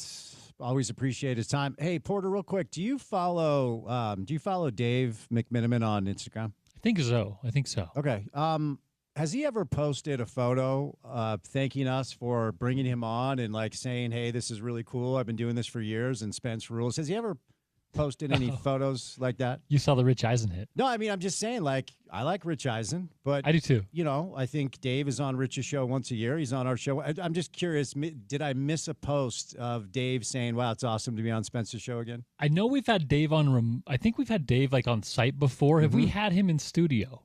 No, but you know, I'm just wondering if he holds Rich Eisen on a pedestal, then he doesn't really feel like I'm worthy of social media sharing. Yeah. You may have a point. I don't know. Dave McMiniman joins us on a Thursday. What's the deal, dude? I mean, I like Rich Eisen too, but I mean, come on, equal time? I mean, I would say, in my recollection, when I made sure to go remote on site with you during All-Star Weekend in Salt Lake City, your operation didn't have a cameraman there capturing the moment and then sharing that image with me so then I could then share it with my followers. Had I received that JPEG and not shared it, I think you would have a point. But I would have to say, like, you got to up your game. You got to start doing it like Eisen so I can start promoting the show the same way. Porter, will you please hire a photographer before Dave gets off air so we can do it next time he's in town? Just for Dave McMiniman's next hit. I'm going to hire a photographer. Okay. Thank you, sir. I kid Dave, obviously. I kid. All right. Look, you know the deal, man. You do this job. You're in this ecosystem, and you've got to put the fan aside, which I try to do. But I have not been this excited about a New York Knicks team truly in 25 years, since the late 90s, right? I am still incredibly skeptical of their ability to get 2 more wins. That's just where I'm at. But where are you at with Knicks Celtics after 2 games? I mean, listen, the Knicks deserve so much credit for the way they did not give up on either of those games. Game 1, Cat was in foul trouble, didn't find a rhythm. Brunson caught a heater late, and Mikal Bridges was making every play they needed in overtime. And last night, you know, like, just they never gave up once again. And, you know, the Boston, I'm not saying they're like an intimidating opponent, but they are a very, very good one. They're a worthy champion, and anyone who watched them this year, I think certainly they have the best level of play when they are at their best. But the Knicks are making it tough for the Celtics to play at their best, and oh, man, the Garden's going to be insane for Game 3. I saw J.R. Smith said he's going to go there. He needs to be in the building. You can imagine, I'm sure there'll be a parade of former Knicks there. You know, Patrick Ewing going up to Boston for these games, but, you know, Pat will be in the building. You know, you're going to see Larry Johnson, et cetera, et cetera. It's going to be awesome. And I think this is kind of what everyone was hoping for last year out of that Knicks team, to make it to the conference finals. Obviously upset by Indiana. They got injured at the end of their run. They look like a real contender right now. I will say this, though. The series is far from over. And, you know, I picked Boston in 7, and, you know, I guess my confidence in that pick is shaken ever so slightly. But I don't think it's going to be easy from here on out for the Knicks. I'm surprised you picked Boston in 7. Most people pick Boston in 4, 5, or 6. So I'm surprised you thought it would go 7. And look, I completely agree with you. And we really should give Tom Thibodeau and the New York Knicks a ton of credit for a number of different things. They've changed their defensive approach. Some of the switches that Boston is trying to force has not worked because OG is just such a beast. And when the switches don't work, it allows the defenders to stay home. So a lot of the Boston misses are contested, but a lot of the Boston misses are not contested, Dave. So do you feel like we're in for like a regression to the mean situation? Part of me believes one of these games, Boston's just going to go like 22 of 42 from 3 and win by like 30. I mean, you'd think that's going to be the case here. I mean, it's clearly the style of play that they look to go for, and they have the personnel to do it. You know, it's not just Jason Tatum, but you know, Jaylen Brown and Derek White and Pritchard, Hauser, et cetera, like even Horford and Porzingis when he's right. Like, they have a ton of guys who can hit from the outside, and like you do have I'm going to get this word out right. Anomaly type things that occur in an NBA playoff run. You know, the Timberwolves, who I've covered now in the first and second round, they open up game one against the Lakers. They hit 22 threes. These last two games, between game 5 against the Lakers and game 1 against the Warriors, they're 12 for 76 from three. Are they the 22-3 team? Are they the 12 for 76? They're probably neither, right? But with teams, you know, throwing the kitchen sink at you defensively, they're going to have some ups and downs on a huge stage. And the question is, you know, will we get the Rudy T type of temerity from this Celtics group going into game 3? That you never underestimate the heart of a champion, and they look like a different team, and they have kind of the stable sense of mind to be able to recognize that 2-0 really doesn't matter. It just matters, like, what do we do tip off for game 3, play our best 48 minutes of basketball, and then, you know, continue to get back into the series that way. So the rise of kind of the analytical approach to the game of basketball certainly is not new. I think John Hollinger was one of the first to kind of help people understand how new numbers can be digestible and not completely boring. I hate broadcasts that are steeped in analytics. I think they're boring anyway. But ultimately, I understand how the approach from a front office and a coaching staff can lead to more efficient play and rotational decisions and such. But look, man, you're up 20 with 13 or 14 minutes left in the game. The craziest stat, Dave, for me from game 1 is after Boston goes up 20 with 3.5 minutes left, 10 straight possessions, they shoot a 3. And 9 of those possessions, the ball didn't even break the paint. Like, at what point do you say, okay, our style and the personnel we have, to your point, that is suited to play this style, won a championship a year ago, has led to a tremendous couple-of-year run, but maybe it's okay to try to attack the glass and get 2s and 1s when you're up 20 with 14 minutes left to play? Like, at what point do you kind of scrap the whole approach in the name of just running the game out so you can get the win?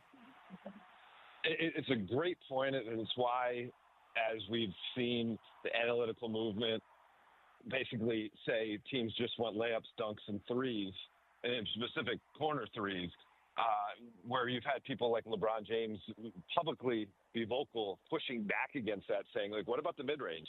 You need to have a mid-range game because that's the shot you can get to at the end of the shot clock. That if teams are going to give it to you, like, you should have that in your bag. And look at the maestro for the Knicks in Jalen Brunson. I mean, he has every single 3-level score type of bag to his game, whereas, you know, Tatum, right? Like, that's what he's kind of been critiqued for over the last several years, where when he goes to that mid-range step back, it's not a very efficient shot for him. And so you wonder, do they have the personnel to get those shots you're talking about on the fly? And also, like, who is their penetrating guard to, you know, other than Pritchard can do that in moments off the bench, but that's more of a change of pace type guy. Who's going to be the guy consistently getting into the paint for them? So as great as they are with their fastball, and obviously there's a reason they were the champion, and they're a team that hit more threes last year in their postseason run than any other team has in NBA postseason history. But if they aren't hitting, they all of a sudden look vulnerable. Now, I think the numbers will bear out, and they're going to win with that style in the long run, personally. But, I mean, they are certainly playing with fire going into Game 3. So, as you know, the Missoula, the portion of the basketball, I don't know, media or ecosystem that criticizes Missoula, it's, okay, he inherited Ime Udoka's team. He fell into the job because Will Hardy took the Jazz job. Will was Joe's number 1 assistant, and then Will takes the Jazz job. Like 2 weeks later, Ime loses the job because of what happened off the floor. Missoula kind of falls into it. So the criticism is, did he just inherit a roster and a system that is self-sustainable because of the roster that Danny Ainge, then Brad Stevens put together, which I still believe is the best roster in pro basketball on paper? And so the criticism has kind of been, all right, it's an auto drive car. Like, you don't really have to do much. I'm not sure how fair that is. But what are you expecting from him as it pertains to adjustments that people think that he needs to make? Or do you think he just rides with the system that won him the chip a year ago? Yeah, he seems to be, and I covered the finals last year, so I got to spend a little bit of time around him. He seems to be a guy who's pretty strong in his convictions and not one to meddle with the big picture. Now, of course, I imagine he'll have some sort of adjustments, but I wouldn't even venture like a guess as to what specifically that would be. But I think in general, this roster has perfected to some degree this approach of shooting 43s a game. And I think if you look at the long-term sample size, right, you'd even say that, like, for the 2 games so far this series, it worked for 70 out of the 86 minutes or whatever, 96 minutes, right? So I wouldn't anticipate wholesale changes, but he would be kind of asleep at the wheel if he doesn't make some tweaks. Last question before we move on. My goodness, I could talk to you for 3 hours today. This playoffs has been so insane. But should the Celtics should they not find their way back? If Missoula stays stubborn and the Knicks get it, let's say, I don't know, maybe the Knicks go to MSG and get 2. They're on the hook next year for $223 million and change, almost $224 million and change. They have a new ownership group who I would imagine would not be thrilled to pay a luxury tax bill for a team that lost in the second round. If Boston doesn't get back into this thing and win, what do you think the offseason looks like for Joe Mazzulla and this roster? That is a very, very good question. And obviously the ownership group putting up unprecedented amounts of money just to be able to take over. And that's a huge bill. And some of the pieces, a guy like Al Horford not getting any younger, I don't know. I think it certainly would have them reevaluate things and look again at the Jaylen Brown situation and him with Jason Tatum and figure, is this really our best pathway forward? Paying both these guys incredible sum of money when there's still a bit of an overlap. I would tend to think that they would try to keep them together one more year because, again, you'd be talking about the big picture of this team is this would be a second-round exit, right? But over the last 9 years, that would be the earliest exit they had, including 2 finals appearances, a championship, and 6 conference finals appearances. So do you press the eject button on that? I think probably not. But I do think some of the kind of the role players, you would have to look at what specifically were we missing against the Knicks, and is it going to be something that we are going to achieve by continuing to pay some of these role players? And I think obviously there would be some degree of a shakeup. You like dogs, Dave? I love dogs. You love dogs. Okay, we're going to move over to Indiana and Cleveland now. Here's the deal. Donovan Mitchell is a golden doodle. We love golden doodles. Everyone loves golden doodles. The golden doodles are cute. You can enter them to a dog show. They're going to win a dog show here or there. To win in the NBA playoffs, you got to have Rottweilers. And the Pacers have a bunch of dogs, man. They got a bunch. Neesmith, Nemhard. I mean, Benedict Mathurin wants to fight everybody all the time. And, he does. And we love Donovan here. I cheer for Donovan. And look, he nearly hung half 100, and he's without 3 of his 4 best teammates. So this is not even a criticism. But we all thought we were high-speed ahead to Boston, Cleveland, and the Cavs are up a creek, man. What do you make of what we've seen so far with the Pacers taking that 2-0 lead? Yeah, I mean, what a brutal game, brutal ending, I should say, for Donovan Mitchell. You're missing 3 of your key rotation guys, DeAndre Hunter, Noah Evan Mobley, who just was named Defensive Player of the Year and can't go because of an ankle. Obviously, Darius Garland has been out since the first round. You put up 48. I think you have 9 assists, 4 steals. And in the last 2 minutes and 30 seconds, you can't hold on to a 7-point lead, in part because you missed 2 free throws and you have a bad turnover. And, of course, Max Strus also had a terrible turnover. But, I mean, that is devastating.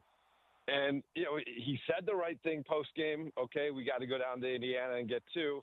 And, I hope there's confidence behind that statement because this is a really tough Indiana team. And a lot of NBA commentary is through the lens of the Lakers. J.J. Redick was so high on this Pacers team all season long. He thought that they play with an incredible pace. They are really sharp rotations defensively, and they have the size and physicality to give you problems on the wings. And this Cavs team, they are very, very deep, but all of a sudden there is a big drop-off, whereas, Dean Wade getting ninth-man minutes, they seem deep. But when Dean Wade's getting sixth-man minutes, it's a different mass that you're dealing with. Ty Jerome was a sixth-man of the year candidate. He starts in game 2, goes 1 for 14, and is the guy guarding Halliburton when he makes the game-winning shot, and you wonder, if he should have been able up on him closer. I mean, it makes you think back to Game 7, the 2016 Finals. Kevin Love did a better contest on Steph Curry than Ty Jerome did on Tyrese Halliburton in that situation. So I think, whereas this is a Cavs team I actually watch a lot because I spent 4 years covering Cleveland, and I really enjoyed this group. I think they're a fun group to watch. I don't have nearly the same faith I have in the Cavs that I have in Boston. Like I think they are up the creek without a paddle. This is going to be a tough one for them to advance from. I agree. One more question with this series, though, because, of course, you want Evan Mobley and you want DeAndre Hunter, but they need Darius Garland in this series. Any thoughts on if they're getting close to healthy with either Garland or all three of those guys? I mean, what we heard most recently from Kenny Atkinson was basically putting it on the medical staff and saying it's out of Garland's hands. When you start to hear stuff like that, let's say even if he does get in uniform at some point this series, or even as close as these next 2 games in Indiana, I think they're kind of laying it out there that he's not the player that we've accustomed to have and receive his contributions as a multi-time All-Star. Again, maybe I'm wrong, and maybe this is smokescreen from Kenny Atkinson, but his most recent comments that I read in Cleveland Plain Dealer makes me think that you're not going to be getting primetime Darius Garland this series. They're going to have to try to figure out a way to win without him. Man, to your point, I'm not sure they can, but let's move out west with a few minutes we have remaining. Warriors, T-Wolves, game 1 goes to Golden State, even though Stephen Wardell Curry played 13 minutes and left in the second quarter. So give us an update on Steph, and give me your thoughts on whether or not Golden State can actually get this thing done if Steph isn't ready to go sometime quick. Yeah, I have to give credit to Steph Curry speaking to reporters today in Minneapolis. A lot of guys, when they're injured, will not do that, and I think it only benefits the fans to have that kind of trust with the press, to be able to give some information about what you're going through. He is a guy who he really doesn't know. He's been in the league for forever and has never experienced a hamstring injury, period. He said he was asked if he even experienced tightness at some time in his career, and he said no.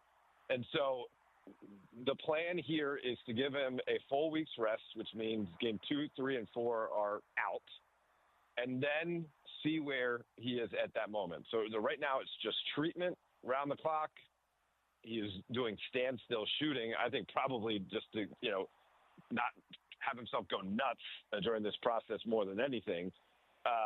And then we will see where the series stands. If it's going back to San Francisco for a game 6, I think everyone involved with the Warriors, that is the pie in the sky hope, is that we can get Steph Curry on the court that game. But we don't know if that will be a Willis Reed Steph Curry, and he's going to be there just to get the crowd riled up. Because people forget Willis Reed only scored 4 points in that game when the Knicks won it. Or he will actually be able to recover from this thing. A grade 1 strain is 1 to 2 weeks. And it's something that if you rush it back, you're automatically out for another 1 to 2 weeks. So it's a tough situation for them. I picked the Wolves in 6 going into this series. I think it probably still goes that direction, but I do think when you get a guy like Jimmy Butler, that's a pretty good alternative to having. Of course, Steph Curry is an all-time great, but Jimmy Butler is someone who will not blink at this task that's placed on his plate right now. He will come out. He'll come out with a game plan. He would be ball dominant. They're probably not going to score a ton again, but they're going to grind out this game. They're going to be physical. They out-rebounded the Wolves by 10 in game one. They're going to try to do the same thing here. And if they can get a hot shooting night from, Brandon Przemski or, Buddy Hield, they could have a chance to stay in this thing. Because basically all they got to look at, the next 3 games, we got to win 1. And that'll assure us that this thing goes 6. And if it goes 6, you have a chance to get Steph Curry back. Give me a thought on tonight. The T-Wolves are a 10.5-point favorite. Part of me feels like this could look a little bit like Oklahoma City and Denver last night. Part of me feels like we may see the T-Wolves romp. But what do you think happens tonight, the first game they're playing without Steph? Yeah, I'm totally with you. I don't know if it's going to be a 40-point blowout, but I anticipate the Wolves come out like their pants are on fire, and this thing's not even a game. You have to think, and especially because they have the athletes to just, be able to turn this thing into a track race, and you're getting rebounds and steals and deflections. And, if you get the whistle on your side, Chris Finch certainly doing his part politically to play the refs and put it out there that Rudy Gobert wasn't getting a fair whistle in game one. And a lot of times that does work. You get the league's attention and it sways back the other direction a little bit. I would be very surprised. I'd be very impressed, but I'd be very surprised if the Warriors even make this a game. I think Vegas kind of has the line right on this one. I think the Wolves run away with it, and then we reset the series in Golden State and see if the Warriors can kind of use the hometown energy to go back ahead and get that one more win. So we have a chance at seeing Steph again this series. Would imagine OKC is salivating watching Boston struggling, but of course we're getting ahead of ourselves. I was tremendously impressed by Denver's just grit and attitude to hang around and then make a couple of big plays down the stretch to get game one. And then OKC, to your earlier point, just curb stomps them in game 2. So through 2 games, Dave, what are your thoughts on that series and how do you think it plays out? I thought game 1 was what a tremendous moment that we get the 2 guys up for MVP going against one another. One just starting his prime in Shai Alexander, the other guy clearly smack dab in his prime and the best player in the world. And both just play up tremendous performance. Jokic was so good down the stretch in game 1. The play where he caught it above the foul line and he saw he had Caruso on him, and he just immediately put it in like dad in the driveway mode and backed him down all the way to 2 feet from the basket, turned around, plopped it in. And then a couple of possessions later, he gets it now top of the key, Hartenstein on him, surveys, jab steps, rise and fire, makes it. Like, he's so good. Now, tremendous credit to OKC for having the right bounce back, but I don't think that means like the rest of the series is going to not be competitive. I mean, I don't want to hurt any of your listeners here and bring up, old wound, but we remember Bulls killing the Jazz, right, in game 3 back, what was that, the 98 finals? Yep. And then game 4 was a nip and tuck, like right back to being a competitive series. The rest of the series, quite frankly, was nip and tuck. So I don't think Denver's out of this by any means. However, I think OKC probably avoided disaster by making sure this is a 1-1 series, and I do anticipate them advancing, but it could certainly go 6 or 7. Final thing, Dave, I'll set you loose on this. We actually have a local story which caught a lot of people off guard. Now, Will Hardy had year 4 and year 5 options picked up, so he was not up against it, but the Jazz elect to extend him through 2031, which means, Dave, if he coaches through his contract, he will have a 9-year runway before he has to figure out what's next. That never happens in pro basketball. He would be the 3rd longest tenured coach right now if he coaches through the end of his contract. So your thoughts on the decision of the Jazz to offer and Will to accept? Yeah, I was kind of briefly talking about this with your producer, Porter, before I came on air. I'd like to think that maybe Danny Ainge and Ryan and all the decision makers listen to your show, because I feel like we've talked about this kind of quandary that they may have found themselves in by clearly continuing this rebuild. And are you going to dim the light of your head coach? And is it someone who's going to actually want to be involved in this? Or does he feel like he's not being able to pursue what could be a great coaching career if he just goes through this. And I think they made it quite clear, put their money where their mouth is, that they would know, we really value you. You are going to be there for now and for the future and for the extended future, and you are going to be the guy to lead us out of this. I think it was a great decision by them. I think it's still going to be very hard for Will Hardy to actually go through because, they are not close to being a playoff team, let alone a contender. However, if the lottery goes, in their direction and you end up with, I'd say top 2 picks are both should be like can't miss guys. I think that it will be a fruitful journey for Hardy. Based off of the feedback I receive, they definitely listen because I'm either welcomed with open arms if I'm nice, or I am shunned and I'm given dirty looks if I'm not nice, Dave. So I know they're listening. Hey, thanks so much for the time, my guy. Travel safe. We'll chat soon. Appreciate it. Thanks, Vince. Dave McMenamin covers the NBA for ESPN. He is on the Warriors Timberwolves series, but some good stuff from Dave today. And it is time now to send a lucky listener to play a little golf at Mount Ogden, okay? Text line, 877-353-0700. It is the Festival of Tees brought to you by the UGA. It's our PGA Tour leaderboard. Unita Golf is your home for the best Mother's Day gifts this year. All apparel, 20% off. Starter sets over 2. I don't know what that means. 15% off. And swing by the shoe wall to get additional 20% off of all green tag women's shoes. Shout out to the moms out there that love to play golf. ESPN Festival of Tees, powered by the Utah Golf Association. Each day of spring, ESPN 700 is giving away rounds of golf from the best courses in the state. Listen to the Down and Dirty with Scott Mitchell from 10 to 11, the Sean O'Connell Show from 11 to 2, and this little program, The Drive with Spence Checketts, from 2 to 6 for your chance to win each day. From ESPN 700 and the Utah Golf Association, details can be found at ESPN700sports.com. The PGA Tour is in Philadelphia. It's the Truist Championship. I don't know if that means the realest or that's just the name of the tournament. Keith Mitchell is your leader at 9 under par. Denny McCarthy is at 8 under par. Bevy of golfers at 7 under, including Ricky Fowler, Sepp Straka, Colin Morikawa, and Akshay Bhatia. Sam Stevens, Joe Highsmith, Keegan Bradley, and Shane Lowry at 6 under par. Where is Tony? Oh, there's Tony at 5 under, tied for 11th. All right, our guy Tony Finau playing well early on. All right, 2 hours down, 2 hours to go. 877-353-0700. Text in, I don't know. Text in who you think is going to win the Truist Championship. Just give us a name. Porter will send you golfing up in Ogden, at Mount Ogden. It's a beautiful, beautiful golf course.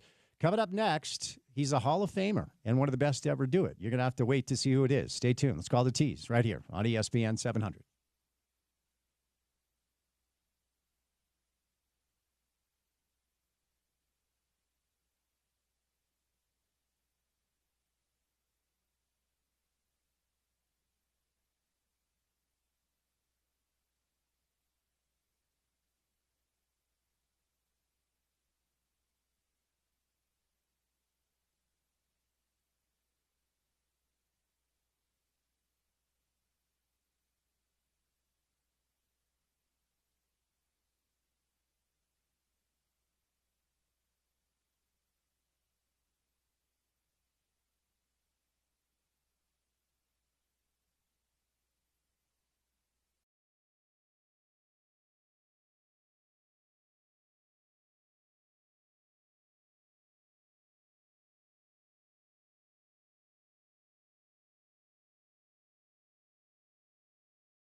Soccer, and now we can add to it Nick Raimondo, Hall of Famer, as Nicky was inducted into the National Soccer Hall of Fame as part of the 2025 class just a few days ago, the first RSL player ever to be inducted. So, Nick, first thing first, man, I'm so proud of you. Congratulations. How you doing? Thank you, man. Yeah, whirlwind tour. Just got back from being inducted in Dallas, and just so real for me to be amongst the names of so many great American soccer players and people being inducted into the Hall of Fame. So just feeling so happy, so grateful, so blessed, and to be the first to ever do it from RSL, obviously that's a special feeling as well. Let me ask you this, Nick, because as I referenced, I certainly am proud of you. I know a lot of people, including my old man, very proud of you. What are you most proud about during this journey that has culminated with an induction into the Hall of Fame? Yeah, I tried to get your pops down there. Unfortunately, your dad has a busy schedule, but he was able to send me a nice little gift to the house that was very nice of him. But for me, I think just the consistency of being able to play for 20 years, what it takes to play for that long, to be able to take care of your body, have the trust from the organizations, your teammates, your coaching staff, and to stay, the longevity of just being at a club for so long like Real Salt Lake. So, and again, I think I would be remiss not to say that, the experiences I've had with the national team going to represent the country down at the World Cup in 2014 was very special for me. And obviously the whole journey makes me who I am as a player, as a person, and the ups and downs of my careers. And just this reminiscing and looking back on my career, there's so many ups and downs that made me the person I am today. And just feeling so grateful to be in the Hall of Fame. I know you're a big music guy. I was watching this music documentary on Glastonbury, this music festival, and they interviewed Chris Martin, the lead singer of Coldplay, after that big Coldplay, like their first Glastonbury concert. And he said something that struck me, because they said, and guys like you who achieve, and guys like lead singers of a band, they start with a dream, and then they follow the dream and work as hard as they could. And I'll never forget what he said. He said, "My dreams never got this big. I never got here in my dreams." Did you dare to dream that something like this was a possibility for you when you were starting out playing soccer, or did your dreams never get this big?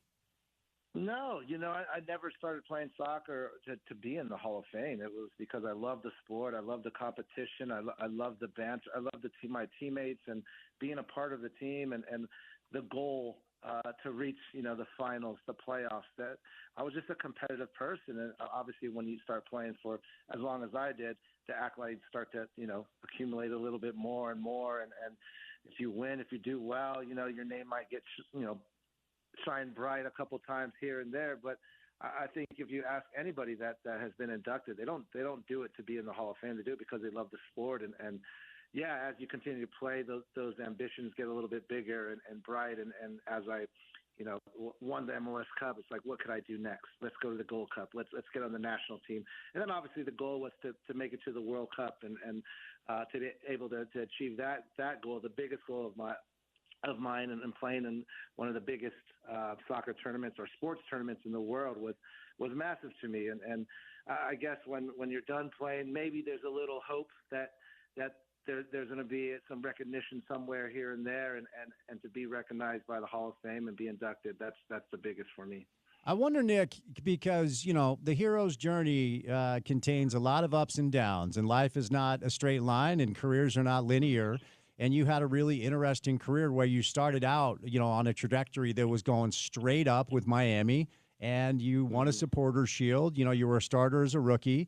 And then you went to D.C. and, you were able to get the starting job for a minute. You guys won a cup, and then you lost your starting job, and ultimately you landed here in a trade that brought RSL Freddie Adu.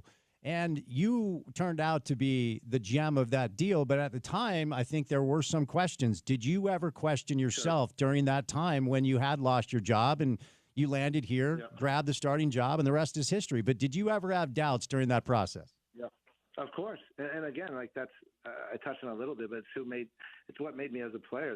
The downs more than anything. The injuries, the not playing, someone else taking my starting position. It's believing in yourself, pushing yourself through during those moments, letting that be the fuel, not the ceiling of who you are as a player and a person. And I really think if I didn't have any setbacks in my career and everything was just jolly and going straight forward, I wouldn't be where I'm at.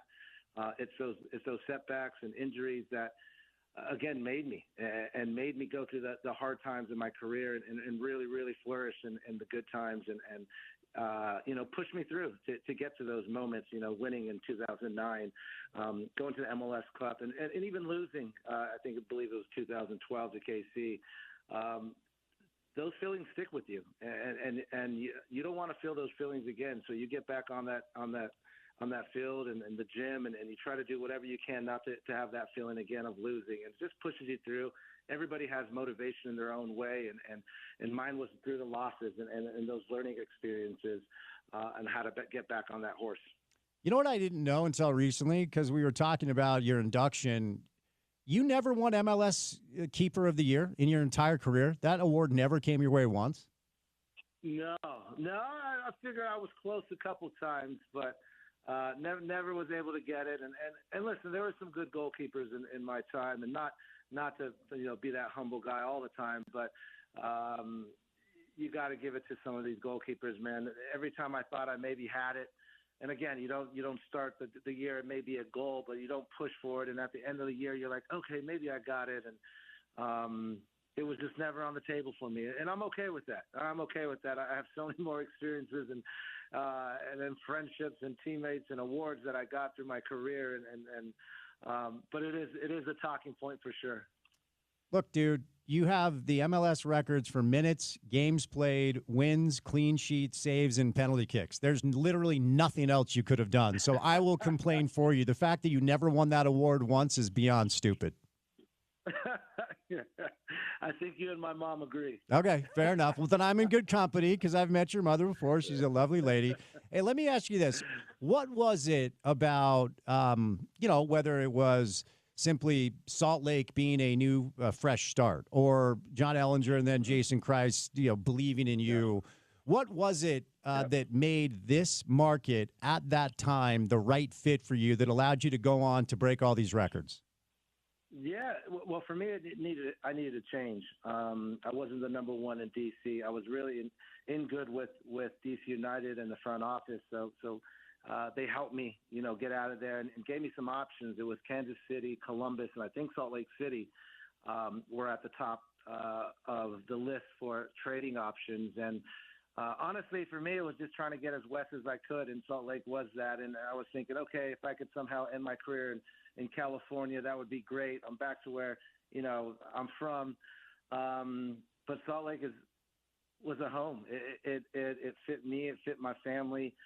The people here, the relationships I built, the club, now to this day have a great relationship with them. And I owe a lot to them in my career. So many people to name, but this is home. After I was done playing, there was a handful of MLS clubs that wanted me to come and get into coaching with their first teams. And for me, it wasn't the right time. And honestly, I wanted to see what coaching was about, what that next level was about, and what better place to do it at than my home club, where my kids are, and really dip my toes in what this coaching thing's all about. So again, they opened up their arms to me and let me be the coach version of myself and see if I like it or not. And I just love it here, man. The weather, the changing of the weather, the people, where I live, riding my bikes everywhere, the concert scene, the restaurant scene, it's just evolving through the years. And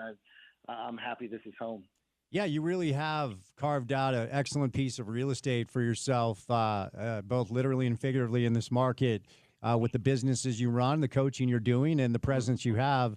I want to kick the tires with the coaching stuff for a little bit, Nikki, because from my experience interviewing players and coaches over the years, and specifically players like you that decide to get into coaching, nothing will ever capture the buzz of playing, right? I mean, I think that's fair to say, but does coaching come close at all? And what's your experience been like so far? You cut out a little bit. Spence, say that again, bud. Yeah, I'll reduce it to make it quicker. I don't think anything can ever capture the buzz of the buzz you had when you were playing. I just don't think that's possible. But Yeah. does the coaching thing come close? And what's been your experience so far with the coaching experience? Yeah, no, I mean, when you step on the field and you put the mitts on and you got the cleats underneath the lights and the pressures and trying to accomplish something as a team, that's a whole different feeling than, put it on the running shoes and a polo before a game. That's for sure. But, it keeps me involved. You can't buy experiences. And the experience I've had in the game, I think, Real Monarchs, but the academy kids that I've been working with, and even the first team, if they're, I see them around a lot in the locker room, and we, small talk here and there about games. But I think you're never going to get that same feeling of being the player. But I hope that my presence on the sideline, on the training field, will give these players an upper hand, with my experiences. All right, Nicky, before I set you loose, because I know you have to run, I always hesitate to either dismiss or anoint an MLS team based off the start, because some of the best teams we've ever had here, they've started slowly, and some of the worst have started quickly. It has been an up and down start, to say the least. But Rafa's been really good. I wonder what your take is on this new keeper for the club and your thoughts on if Pablo and the group can turn it around. I see Rafa every day. His training habits are second to none. What he's doing on the field isn't a surprise to me because he comes in and works hard every single day. His technique is outstanding and for other players to look up to. And I'm just really, really proud to see Rafa step in and be so consistent with the team. And he's been one of the best players, in my opinion, throughout the season so far. Obviously, you have to think of Diego Luna as well, who's really terribly, and we could get back on track. We've had some injuries. I'm trying to get, I think some players. Let's let him go. All right, there you go. I think he copped in his car. I think he probably had to get to practice, is my guess, this time of day, right? I think actually another soccer game, daughter soccer game. Well, yeah, he's got two growing kids. I'm sure he's there's nothing more complicated than you're doing an interview and you can tell that they're walking from their house to the car.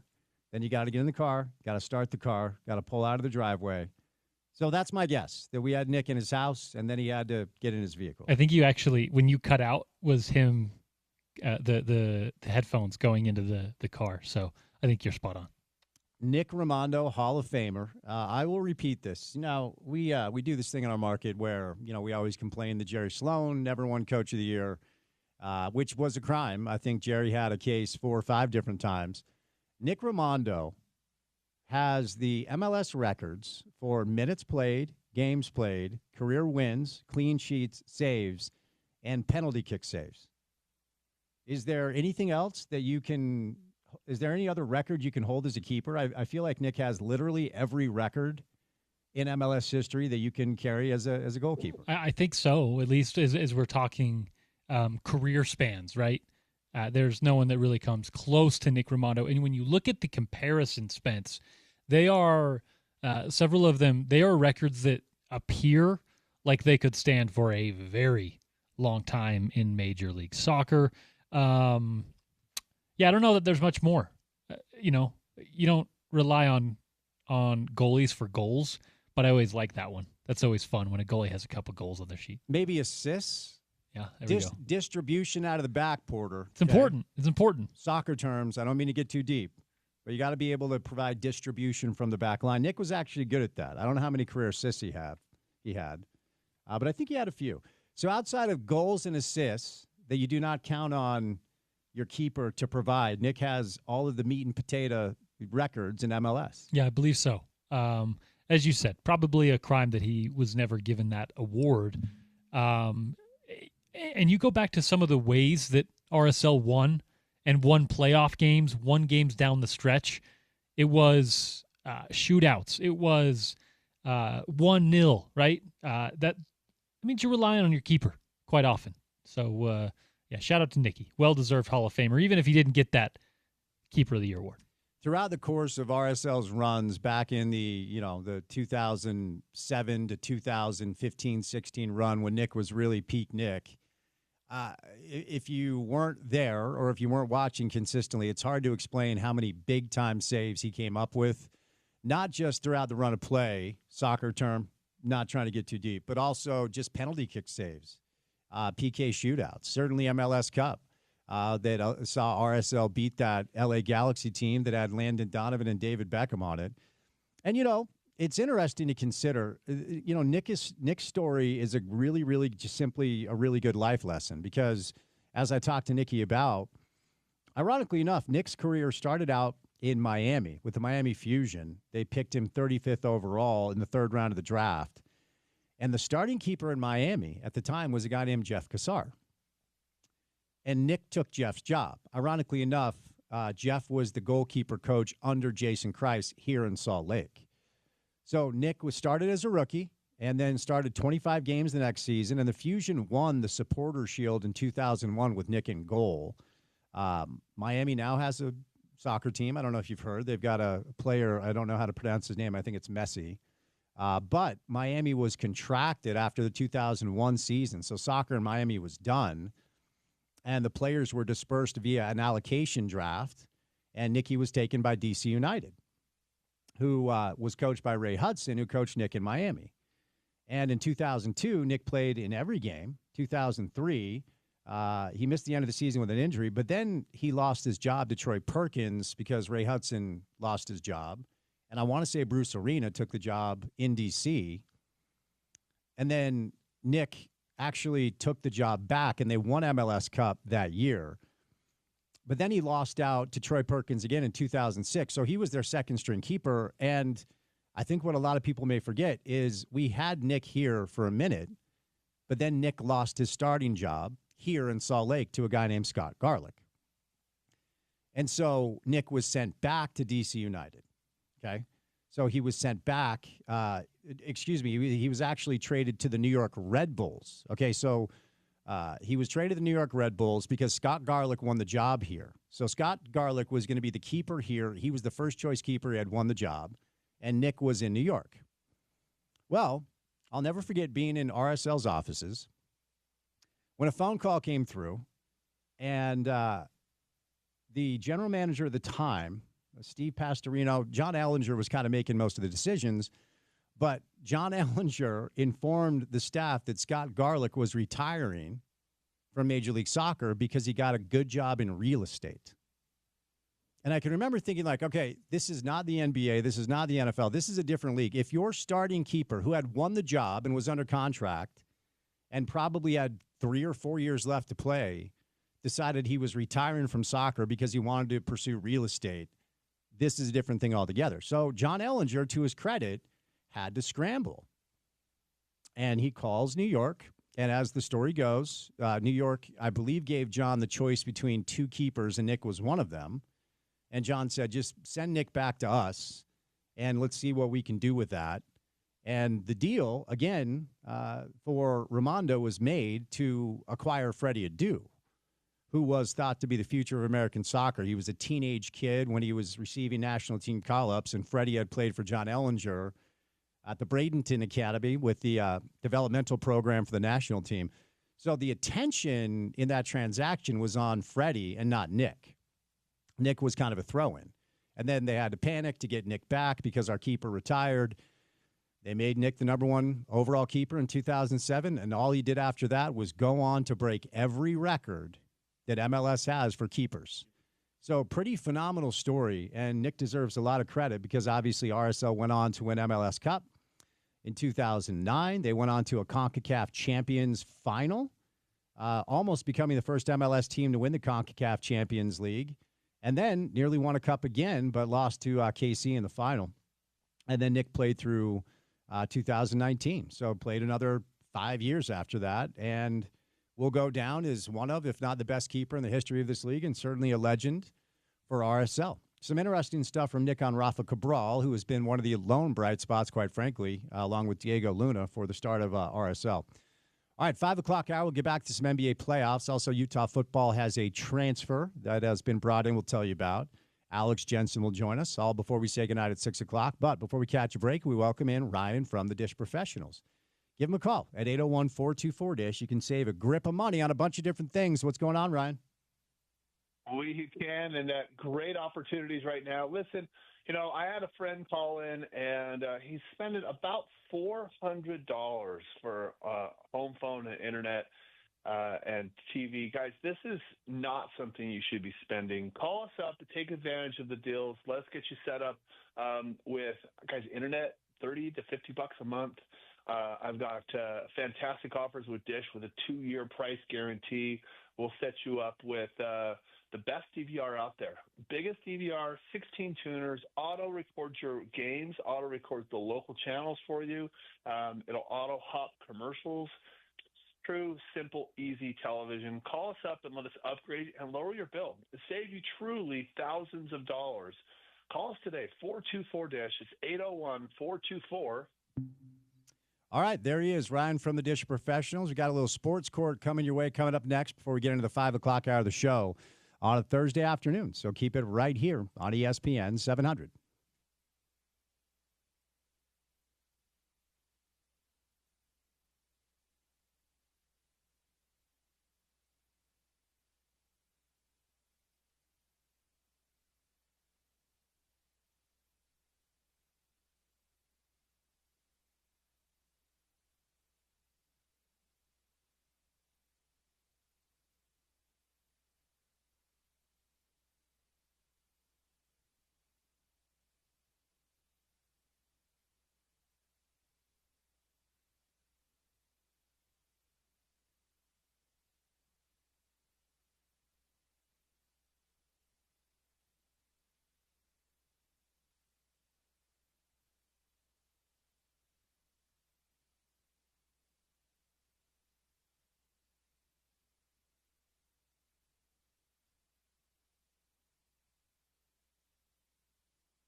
It is Sports Court time. We do it every Thursday, right about now, with our good friends Garrett and Preston Handy from the law firm of Handy and Handy. Gentlemen, happy Thursday. How we doing?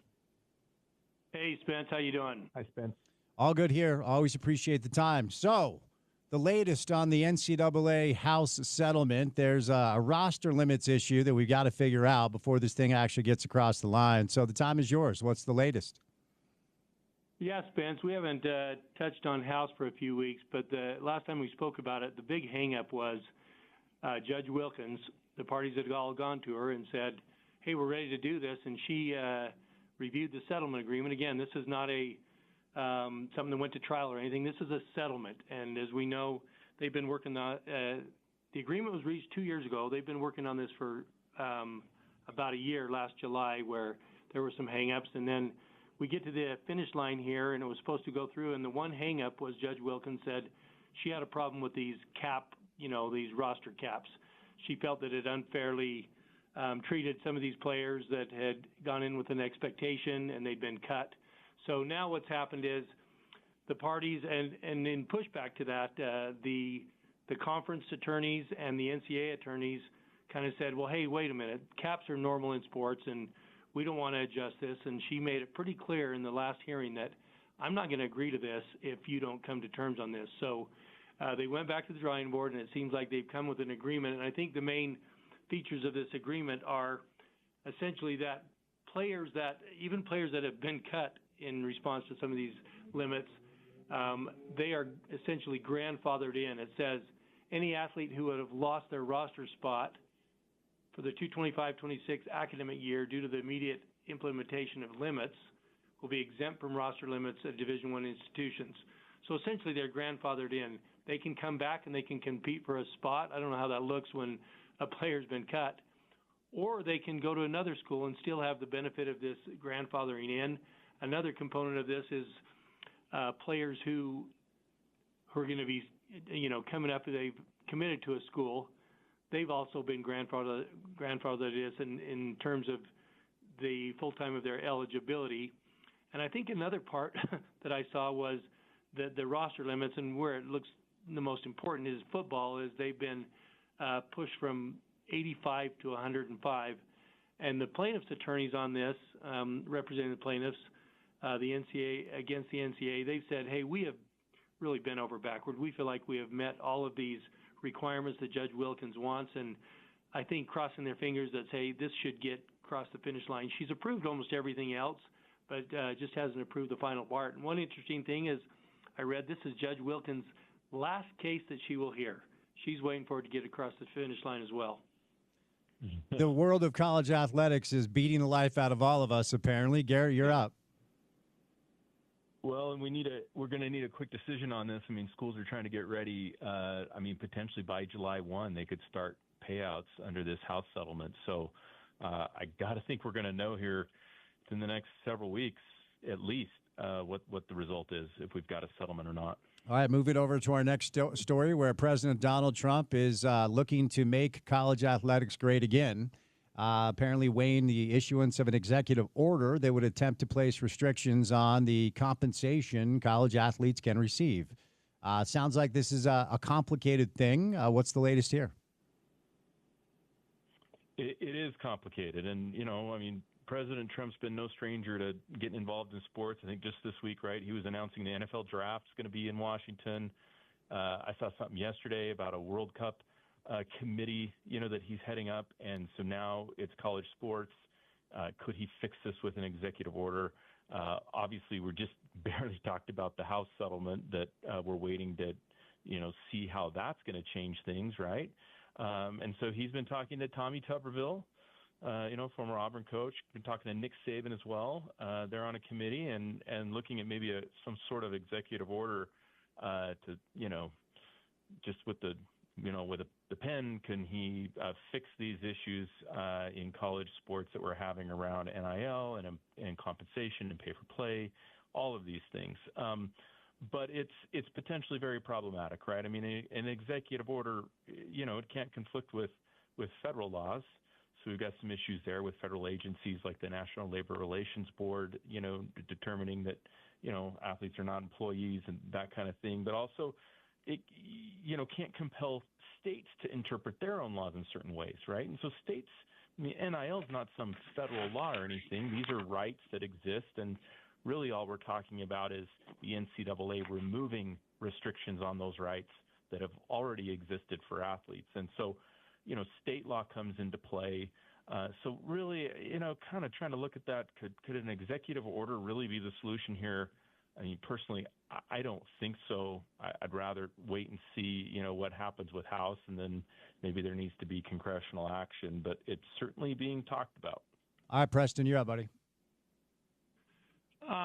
Yeah, my only thought is if something like this goes through, it would face some of the same challenges. I think everyone wants some predictability and some type of limits and regulations. But I think anything like this, if tried to restrict, it would potentially face some of the antitrust challenges as well. That has got us to the point where we're at now. All right, moving over to another story involving our current sitting president. Last month, Donald Trump signed an executive order that states it is now the policy of the United States to eliminate the use of disparate impact, a method of proving discrimination when otherwise neutral policies have a disproportionately negative impact on a group of people from a particular race, color, religion, sex, or national origin. The culture wars make their way onto the drive today. What do we have here? Good job on that, Spence. Thank you, pretty sir. much did a better job than I did, because this is really heady stuff. This executive order is I think called the Restoring Equality of Opportunity and Meritocracy, and I'm trying to understand this. Essentially, what happened is there's a thing in place called the disparate impact, where there is potentially a law or something that happens where it may not mean to discriminate, but it has a discriminating impact. For example, race or gender. What that means is to address liability, you don't even have to show that it was meant to discriminate. And this potential executive order would get rid of that. And what that has to do with sports, just that there are potentially disproportionate things that happen in sports in terms of compensation, that hurt certain races, for example, black athletes, and we know about disparate things in terms of female versus male athletes.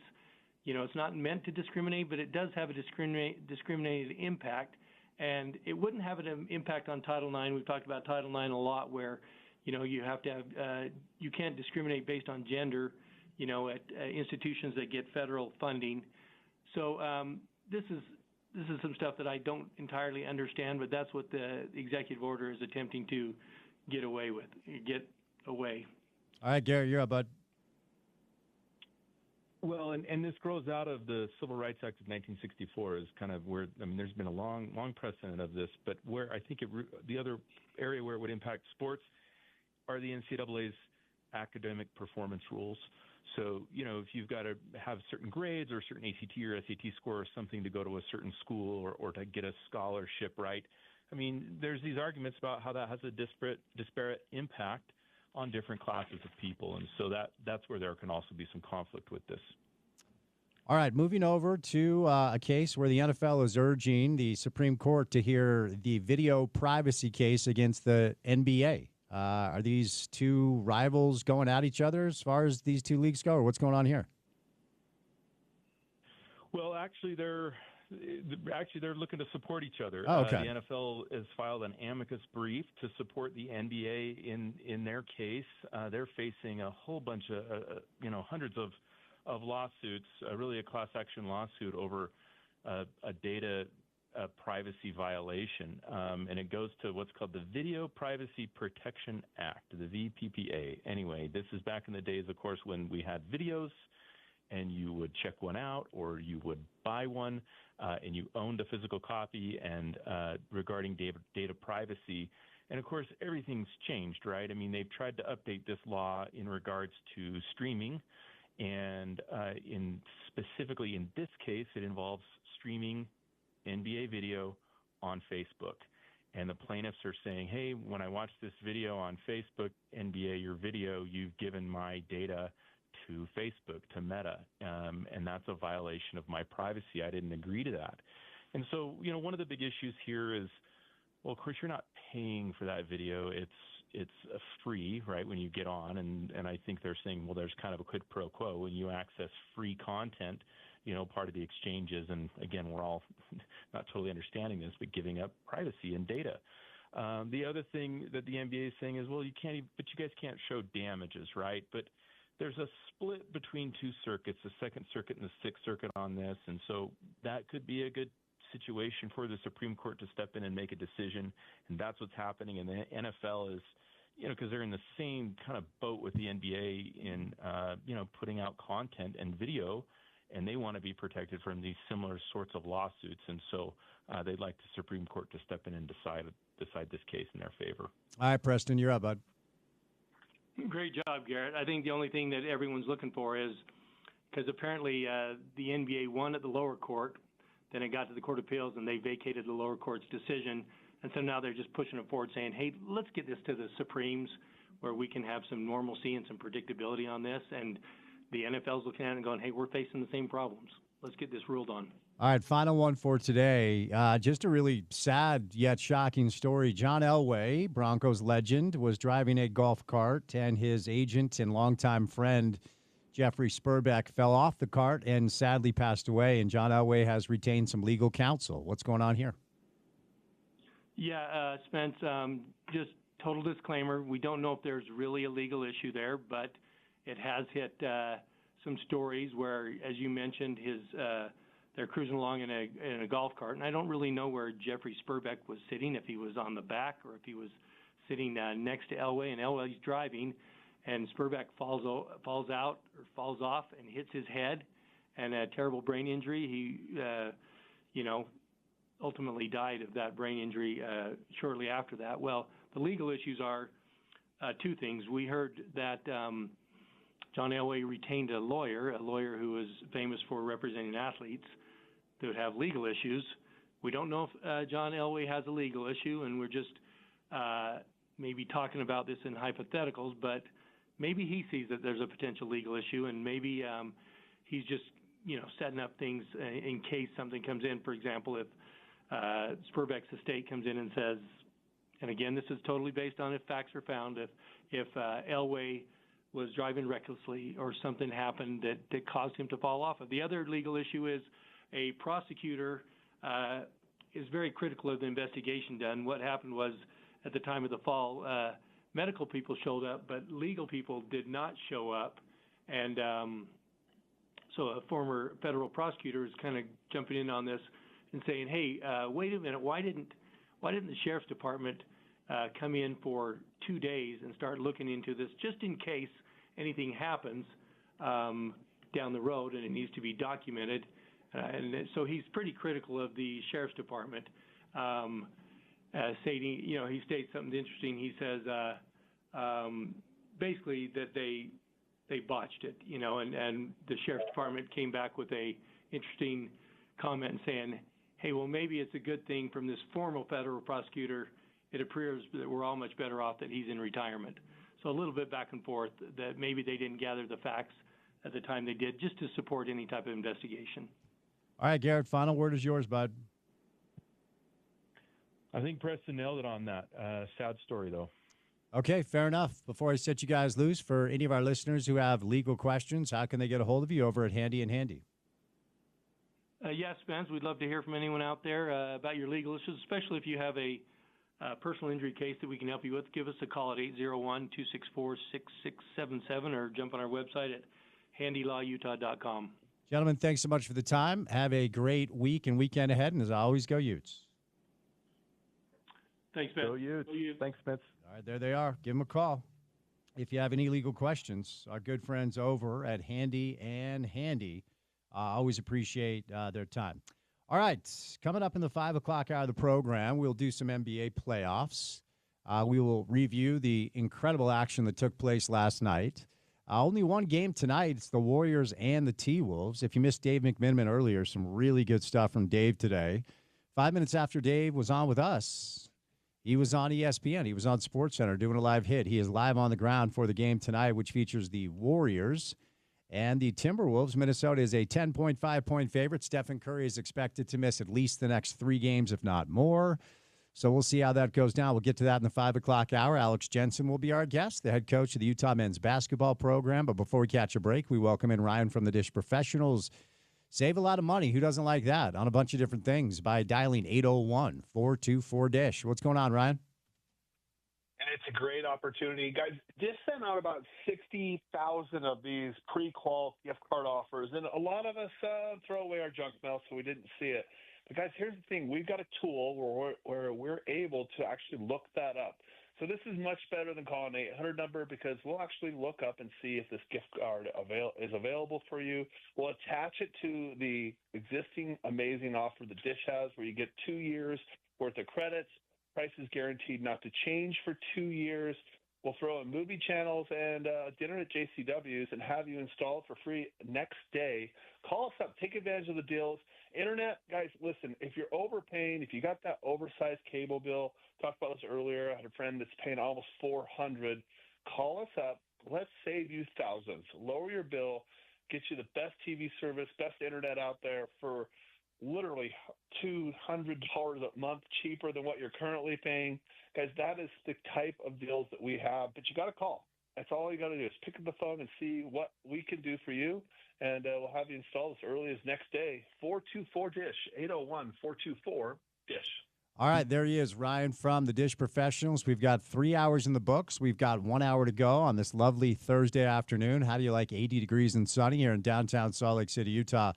5 o'clock hour of the program comes your way. Up next on the other side right here on ESPN 700, 92.1 FM. We are proud to be part of Utah's ESPN radio network.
Stay tuned to hear from Utah men's basketball coach Alex Jensen. We'll call that about 5:30 from right now. Thereabouts, about 30 minutes or so.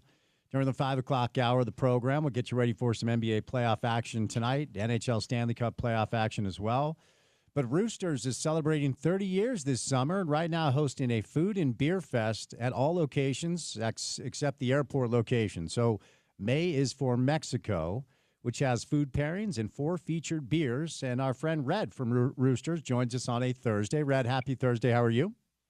Happy Thursday. I'm doing great. How are you doing this afternoon? I'm well. Thanks so much for the time. So let's start with May is for Mexico, which ends on May the 12th. Red, what do you want our listeners to know about what you have going on at Roosters? Well, I would like to know that we have a whole bunch of excellent beers out that are just for this event. We have a lime lager that we did in collaboration with Ogden Brewery, which is really awesome to get to team up with Jackie. We actually did it for the Collab Fest this weekend. That's happening down in Salt Lake. If you're headed to that, check us out, our booth out there as well. We also, for the Bay for Mexico, have the Tajin Goza, which I'm kind of jealous that Colton got to brew it because it turned out so great. It's really nice and salty without sticking around in your mouth. So it's really, really nice with all of our excellent food pairings. My personal favorite of the food pairing is the street corn and shrimp. It's crazy good if you get the opportunity to try it. The last beer we're doing that's kind of special is for the anniversary. That's the 2-Bit Amber. So that is one of the old school brews that we did originally back on 25th Street when they opened up in 1995. 30 years. Yeah, that's 30. So it's great to bring it back and to see it. A lot of people who've been supporters of Roosters for as long as we've been open. It's great to see them enjoy beer that they haven't seen in a while. So, Red, tell us where these Roosters locations can be found. Again, May is for Mexico, ends on May the 12th. It's every location besides the airport, Red. So where are these locations? Okay, so it's our 25th Street location down in Ogden, our Layton location that's near the Davis County Convention Center, and then our third location is our B Street location, which is actually our tap room. So that's off over on the avenues in Ogden, kind of back by the old dump, actually. Very nice. Do you have a website, social media channels you'd like our listeners to check out and follow? Absolutely. We have all the socials. We're on Instagram. We have a bunch of great little clips of some of our servers enjoying the drinks. We're on Facebook as well. I will be honest, the social media, I'm not the biggest social media gal, but we would love to see everyone come out and try what we've really worked hard. It's fun to do these sort of events because you get to brew stuff that you normally wouldn't, and you get to kind of push yourself to do new and fun and interesting things that we get to share with everybody. Exciting stuff. Red, thanks so much for stopping by. Best of luck for the event, and we'll chat soon, okay? Excellent. Thank you for having me. Have a great day. All right, there you go. Roosters celebrating 30 years this summer, hosting a food and beer fest in all their locations besides the airport location. It is May is for Mexico, which has food pairings and 4 featured beers. The Lime Lager, which is actually a collab beer between Roosters and the Ogden Beer Company. You can only get this at the Mashup Fest this weekend or try it in the brew pubs during May for Mexico. Also, the Chili Lime Beer. 2 lime beers maybe sound similar, but they're very different. Both these you can get on draft or by the pint. Check out May is Mexico and more anniversary fun on social media. Roosters Brewing. 3 locations in Ogden, B Street, and Layton, which is the only brewery in Davis County. So you can check out their website as well at roostersbrewingco.com. Appreciate Red stopping by today. Catch a quick break, get to the 5 o'clock hour of the program that includes Alex Jensen. We'll say goodnight at 6 on a Thursday afternoon right here on ESPN 700.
All right, let's get it. Drive at 5 time Thursday afternoon style, 7 minutes past the hour of 5 o'clock. It is a gorgeous Utah spring day outside. It feels a little bit like summer. Reached 80 degrees earlier. It is clear and sunny here in downtown Salt Lake City, Utah. And as it is every single day, it's good to have you along for the ride. Spence Checketts behind the mic hosting today. That's Porter Larson behind the glass. You got it dialed into the Drive with Spence Checketts on ESPN 700, 92 FM. We are proud to be part of Utah's ESPN radio network. Excited to be joined by Alex Jensen, Utah legend already as a player, longtime assistant coach in the college and the professional ranks. Won the G League Coach of the Year. Was the D League back then with the Canton Charge, and now he is the 17th head coach in the history of the Utah men's basketball program. That'll come your way. We'll call that about 12 minutes from right now. Actually, 22 minutes from right now at about 5:30 on the program. We have been busy today. Some good stuff from Belle Frazier, who covers the Utah Hockey Club for the Salt Lake Tribune.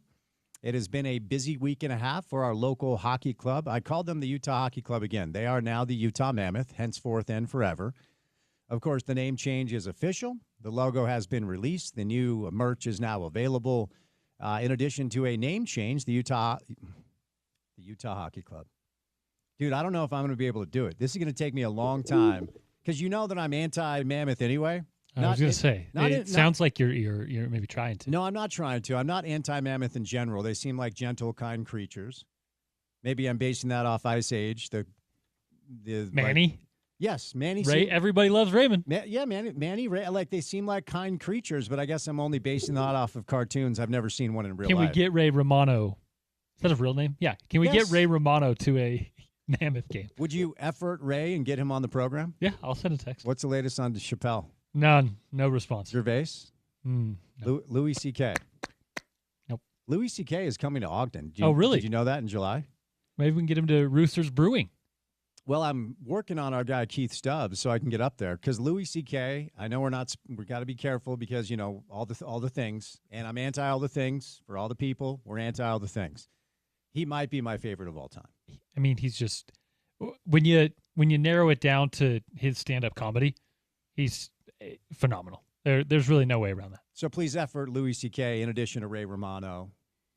Just turn it into like a comedy podcast. Is that what you want to do?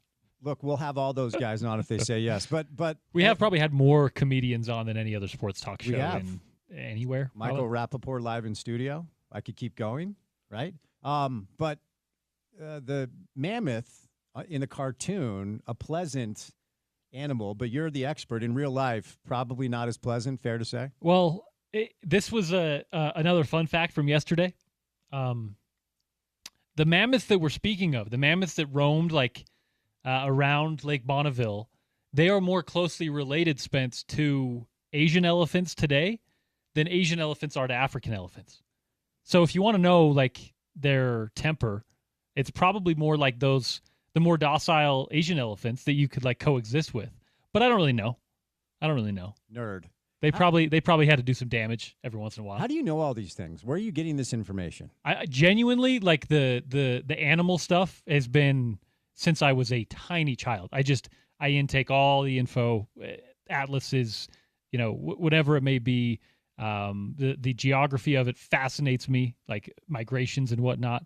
When it comes down to it, like sports and certain types of kind of animal angles are really what I spend most of my time with. So to be clear, pro animal over here. Dog owner, dog lover, pro animal. I just don't have the same mammoth knowledge that you have. That's fair. That's what I'm here for. Well, we appreciate it. So Bell stopped by. We talked about the latest with the name change. It appears that it's been received very positively by folks in the community, which is always fun. So there you go. Bell joined us earlier. Dave McMiniman, some good stuff with Dave today. Dave's on the ground for Game 2 between the Warriors and the Timberwolves. In case you missed it, Wardell Stephen Curry is going to be out for at least the next 3 games. He will not play tonight. Minnesota is a healthy 10.5-point favorite at home to even that series up at 1 game apiece. So good stuff from Dave today. We were joined by the Hall of Famer, Nick Raimondo, who rolled by earlier. RSL is going to be back in action on the road once again coming up on Saturday, taking on Dallas. So Nick's with some good stuff today. And then Alex Jensen will stop by. We'll get to know some of these new players and Alex's staff. So NBA playoff action tonight, only one game. On the Stanley Cup playoff side of things, the Hurricanes and the Caps just dropped the puck in Washington. Alex Ovechkin and the Capitals looking to lock that series up at one game apiece. And later on, the Edmonton Oilers will try to take a 2-0 lead over the Vegas Golden Knights at T-Mobile Arena in Las Vegas. Now, a lot of the conversation today about what's happening with the Boston Celtics. Good stuff from Dave McMenamin earlier. For all of the credit and respect the New York Knicks deserve for going up to Boston and taking two. This, to me, has been as much about the Boston Celtics' stubbornness and Joe Mazzulla's refusal to even change the model when you're up 20 with like 14 minutes left of gameplay. In Game 1, Boston was up 75-55 with 4 minutes left in the third quarter, and New York finished the game out on a 53-30 run that included overtime, fourth quarter and overtime, of course. Last night, Boston goes up 73-53 with about 3 minutes and change left in the third quarter. New York then closes out on a 38-17 run to win the game. So the rise of understanding analytics and new numbers and making those numbers digestible for consumers and listeners is an interesting thing to talk about. We don't do a ton of it on the show because, honestly, I think broadcast steeped in analytics are really boring. And I don't think it's entertaining. I think it's a horrible way to do a job. But ultimately, it has led to front offices and coaching staffs understanding rotations, understanding approaches, understanding concepts and schemes. And every team in pro basketball leans into it. The Jazz are heavy in the analytics. You know, our guy Kevin Pelton, who joins us during the college basketball season, is good to help us understand some of those numbers. But at some point, you have to be willing to adjust. And if you're stubborn enough just to continue to chuck up three-point shots when you have a 20-point lead with a matter of 14 or 15 minutes left to play in the game, combined between final minutes of the third quarter and the entire fourth quarter, then that's on you for not being adjustable enough to understand time and score and what you need to do to essentially eliminate the rest of the game so you can win. Boston there's no excuse for the Celtics to be down 2-0. They have themselves to blame. While you give the Knicks a lot of credit, OG Anunoby has been a defensive genius in this series. Boston trying to force switches on Tatum or Brown, and OG has done a good job of fighting over a bunch of different actions to maintain himself as the primary defender on Jason Tatum mostly, but Jaylen Brown a little bit as well. Mikal Bridges is a very proficient and capable perimeter defender, so is Josh Hart, but OG is elite. He always has been one of the best perimeter defensive players. It's one of the reasons the Knicks moved on from R.J. Barrett in exchange with some other pieces for OG Anunoby from Toronto. Karl Anthony Towns probably played, I'll call it my favorite game of his, not just as a Knick, but maybe as an NBA player. There's a little bit of Donovan with Cat where when the playoffs manifest itself as a physical, slow it down, kind of knockdown, drag out rock fight, Cat, historically speaking, has kind of cowered away from any physicality and has turned into a 7-footer who only wants to shoot threes. Last night, Cat shot 1 3, and it was a 70-foot heave at the end of the quarter. He had 21 points, 17 boards, and dominated the front line that mostly was led by Al Horford and Luke Cornett. Kristaps Porzingis, man, something weird's going on with Porzingis. He has this illness they haven't been able to really identify that cost him 8 games. I think it was in March. And now we're sitting here. He only gave him 14 minutes last night, and that's a problem for them because he provides matchup problems on the other end for the Knicks. But Cat played a really good physical game with 21 points and 17 boards. Josh Hart has to be given a ton of credit for both of these performances in the two games, and the Knicks themselves, and Tom Thibodeau deserves a lot of credit for adjusting their defensive scheme a little bit to try to combat this 5-out spacing, 3-point shooting attack from the Boston Celtics. But if I'm a Boston fan, if I'm a Celtics fan, if I'm cheering for the Celtics here, I am beyond livid with the approach from my head coach for 2 straight games. I've said this stat a couple of times. I'll repeat it because it is stunning. In Game 1, when Boston went up 75-55 with just about 4 minutes left in the third quarter, the next 10 possessions, they shot contested threes. 10 straight possessions. When you're up 20 late in the third, adjust the approach. Free throws are fine. Attack the rim. 1s and 2s are fine. Like, just simple math with how much time is left in the game indicates that if you just approach it with a little bit of caution as opposed to simply doing what you do all the time and jacking up 3-point shots, you're just going to suck the life out of the other team and you're going to win the game. And for 2 straight games, the inability of Joe Mazzulla to adjust and the Boston Celtics to approach this thing differently, it's allowed the New York Knicks to take a 2-0 lead back to Madison Square Garden for a Saturday afternoon tilt in Midtown Manhattan, and that building is going to be nuts. In NBA history, teams that have won the first 2 games on the road in playoff series go on to win those series 86% of the time. Now, no part of me believes that the Knicks are even close to out of the woods. If there's a team that is built to come back from this deficit, it is the Boston Celtics. So I will repeat this from earlier before we catch a break. Boston, not just this year, but the past couple of years, they have been not just good on the road, but historically good. The Celtics' home record at TD Garden this year is 28-13. Their road record away from home is 33-8. Jaylen Brown and Jason Tatum have played in 5 Eastern Conference Finals. They played in back-to-back NBA Finals. They are NBA champs. You cannot take that away from them. And so if you're a Knicks fan at this point, I would approach the rest of the series with a lot of caution.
Utah football picked up a transfer today. His name is Dylan Battle. He's a defensive lineman who transferred to Utah from LSU. A cool 6'2", 320. What would it be like to be 6'2", 320? That is a massive, massive human. That's what you call a dude. Yeah. SEC experience. Obviously got the size, got the measurements to play D tackle. But when you get a player like that at Utah, it's at least the ceiling is there. You never know what you're going to get. The transfer stuff, sometimes is hit or miss, but the potential, the ceiling is obviously going to be there. A kid that was pretty highly recruited, played at an SEC school, and now transferring to Utah where, well, I don't know if you've heard, they had some changes at D tackle this offseason. Porter, you know me. All I want is dudes who love ball. That's all I want. For 320-pound dudes. Dudes who love ball. Just bring me all the dudes who love ball, and we're ready to roll. I'm going to get Yogi on the show. Do it. Oh, you know what? We should. Yogi released a really cool video on Cam Rising yesterday, and Yogi has known Cam since he was a high school quarterback with his Elite 11 ties. It'd be fun to catch up with Yogi. All right, Porter. Ryan Smith is taking a massive risk. You ready to hear why? Yes. So we know now who the Jazz rep will be at the NBA Draft Lottery coming up on Monday of next week. Thurl? Not Big T. Oh. Would be a good call with Big. Wasn't T there last year? I think so. And then the Jazz moved down? Yeah. Sorry, Right. Thurl. Sorry, T, our guy.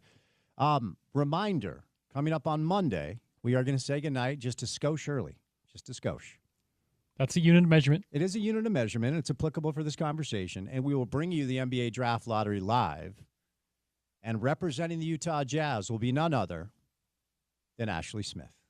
Oh. Ryan's wife. Okay. Here's the risk. What if Ryan asks Ashley to rep the Jazz and they move down all the way to 5? Right.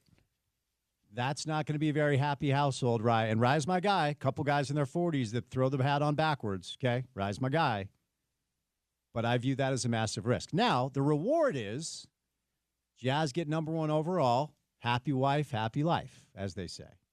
The risk is they fall. Good luck, dude. Good luck at home. You're putting expectations now on Ashley. I'm just saying it's a risk for Ryan to do that. You are, maybe trying to get some brownie points. Maybe it's Mother's Day, I think, weekend. It is indeed. So you're trying to play that card. But if it doesn't go well, you're putting a lot of weight on the shoulders of your wife there. That's what I'm saying. So hopefully it works out. So the Jazz rep will be Ashley Smith coming up for the draft lottery on Monday of next week, and we will bring that to you live. All right, Porter, that's it. I'm done. I'm out. I've had enough. No more. Where are you going? I'm going to play golf in St. George. Okay. I'll be back on Monday. But tomorrow, Scott Mitchell apparently is hosting shows on the station for like 75 straight hours. I think it's the Scott Mitchell extravaganza, if you will. Okay. So stay tuned for that. Scott Mitchell will be hosting this program tomorrow.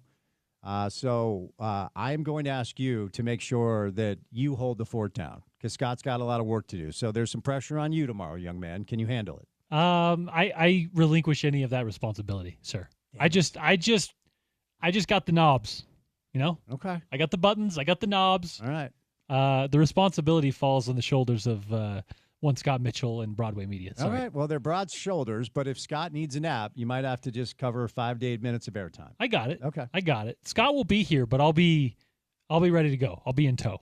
All right. So I'm out tomorrow. Going to go play a little golf in St. George where the weather is supposed to be phenomenal. So look forward to that. I'm not playing Black Desert. So Patrick Manning, you are dead to me. That was harsh. Did he not text you back? He did. But it was during the LPGA event.